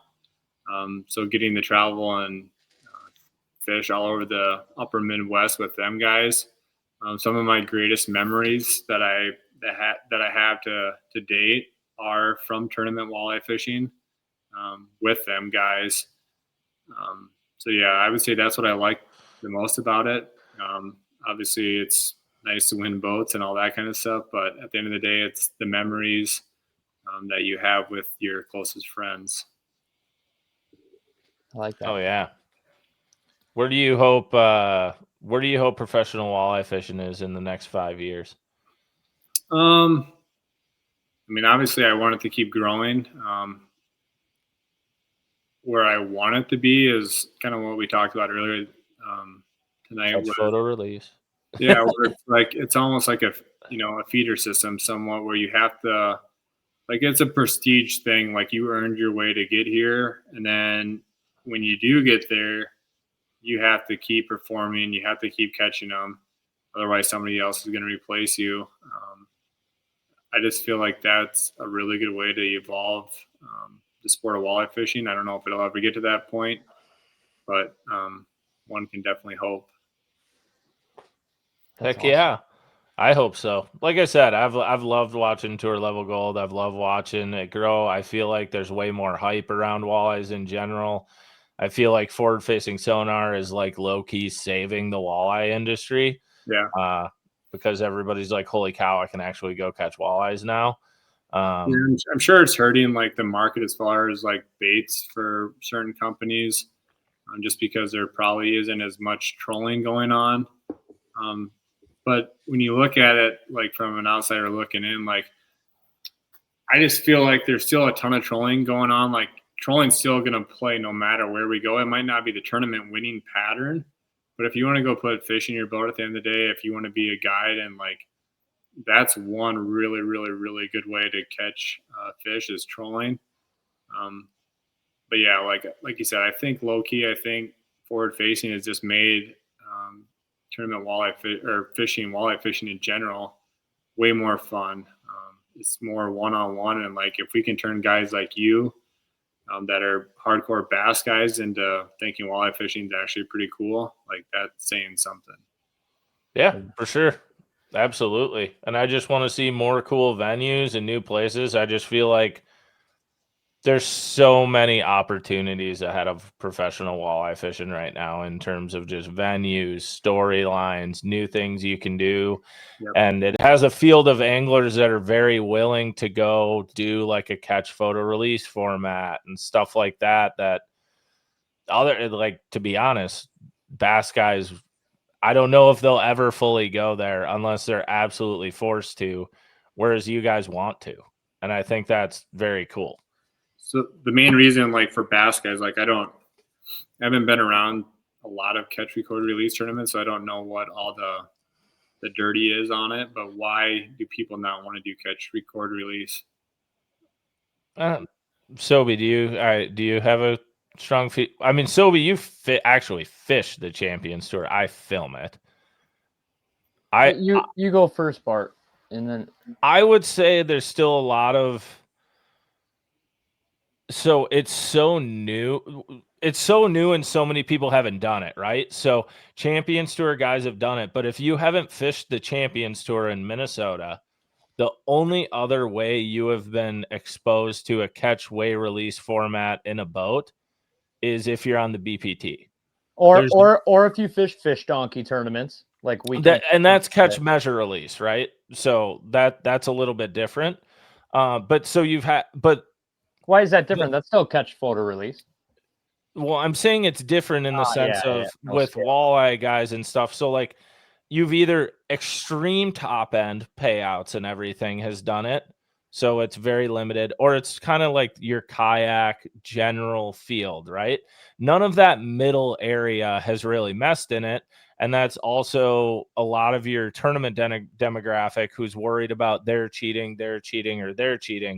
Whereas Dewey, like you guys with walleye tournaments, you guys have been doing catch, photo, release tournaments before there were even apps. Like people were doing them with like digital cameras or hell, even Polaroids or whatever. Like they were legitimately doing those for a long time, catch, photo, releases, maybe even before kayak tournaments to avoid slot limits. So I think with walleye guys, they've just been around it for so long. And they have such a better view of it because it allows them to go places that have weird slots but great fishing, and they're able to have a great event. Whereas like with bass fishing, the only place I think anybody, any of the major tournament organizations go where it's an issue is Lake Fork. Other than that, there's not, we don't have weird slots or anything like that. So there's been no reason for our base to get forced into it. So that would be my general thought is I think walleye guys have just been exposed to it for so much longer. And a lot of this stuff's been ironed out. And like, I mean, to be honest, like I've talked with, even when Scott on the Champions Tour, we talked about like, God, it'd be crazy if we did a walleye tournament. Like, I think it would go and sit. Like, if we just were like 24 guys on Mille Lacs, I think it would be ridiculous. Yep. Yeah. It'd be cool, but it's kind of one of those things. Like, do you actually want to? Does Dane now Scott in the back? Do you actually want to do it? But I think the walleye guys are much more receptive. Sobi, do you have anything you would say? Like, kind of what I said. Is that what you think it would be from the bass side? I also just think like. I feel like rooted in culture, like walleyes are seen by the public, or like if you're, a weekend angler, somebody who's walleye fished 1 or 2 days a year or just getting into it. Like, I feel like walleyes are seen in length on a more generally accepted format where bass are seen in weight. So like, even just if you're talking to somebody on the bank, like across the Midwest, you could say, oh, you caught a walleye? Oh, how big was it? Oh, it was a 21 incher. Sure. I got a big one. It's a 28 incher. Oh, you got a big bass on the bank? What'd you get? It's a 3-pounder. It's a 5-pounder. Sure. So when it comes to like that nature, that it's almost like rooted in that, then when you go to like a catch, measure, release, like I feel like bass guys are turned off because they're like, oh, I'm not doing a length tournament. Like, it's not accurate. Like there's my fish might be 18 inches, but it's a 4.5-pounder on this lake or whatever. Like they're just weirded out by that. So it's, I don't know. Maybe that's what I think right away. Yeah, I mean, for me, if that's the way that we can get around doing the catch, record, release, if that's the way that we can get around going to different places and not having to worry about weird slot limits, because it's like pick your poison right now. It's either A, have the weird slot limits and just deal with it, or do catch, record, release. Like, what would you rather do? Like, I would rather do catch, record, release. For sure. 100%. Well, and like Brett said earlier, I think you would definitely be able to find a base of marshals or whatever it needs to, if it's not co-anglers, right? Yeah. If it's marshals and that's the way it needs to go for the top level, I think you would have no issue finding people and being like, hey, you got to make sure everything's submitted correctly, and you're making sure it's verified and caught correctly. But yeah, I mean, it's been shown now. There's so much stuff. Yeah. Yeah, I don't know why it couldn't be done. Yeah, and that's where, like, you don't have to have 100 guys to do that. Like, try it out with 40 or 50 guys. Yeah. Like, you could just do, like, I would be all for doing a higher entry, if that's what it comes down to, if we don't have the sponsorship dollars or whatever it is. Do a higher entry, but lower boat field. Do a $4,000 entry or $5,000 entry, have 40 boats, no co's, and do catch, record, release with the marshal. Like, that would be sick. Yeah, that'd be super fun. Like, I think you could literally go anywhere you wanted. It wouldn't matter. Yeah, it would be sweet. Yeah. It's just all the options are the coolest thing. It's just, I love when, like, even lacrosse this year, it's a river, but I was like, I'm going to pay attention. I ain't never seen a walleye tournament lacrosse before. That should be interesting. Yeah. Yeah, I'm surprised nobody went up to my my little spillway honey hole there for bass. When I think Sobi tried to go there. Oh, maybe I went there. I don't know. You didn't see the episode, I don't think. You were in the Black River Spillway, weren't you, Dewey? I don't know what river it was, but some river. It was one of the spillways from Lake on Alaska coming down. Yeah. It turns out largemouth love willow cats there too. Yeah, bass love minnows, dude. It's like we got rid of them because they're too easy to catch on them. Yeah, we got a lot of largemouth and smallmouth both each day up there. God, every time you caught one too, you had to have been like, "Oh my God, another willow cat down." Oh, I didn't care. I had plenty. All right, well, we're gonna wrap it up. This has been a long podcast. Dewey, thank you so much. You're a total freaking sledgehammer, class act. You got an amazing story. And one thing we didn't talk about is I'm most excited now that walleye fishing is blowing up more is to follow these guys' careers with tour level gold and just more coverage. Like, you get to follow these guys' careers, and somebody like a Dewey who's kind of popped out of nowhere in the past 5 years to somebody like a John who's now kind of a grizzled vet. Like, it's really, really fun as a viewer. And thank you for sharing a bunch of time on PTB. Yeah, you're welcome. But just for record, you can call John old if you want to. I will. A grizzled veteran, just a true old man. Yeah. Gray at heart. He dyes his hair.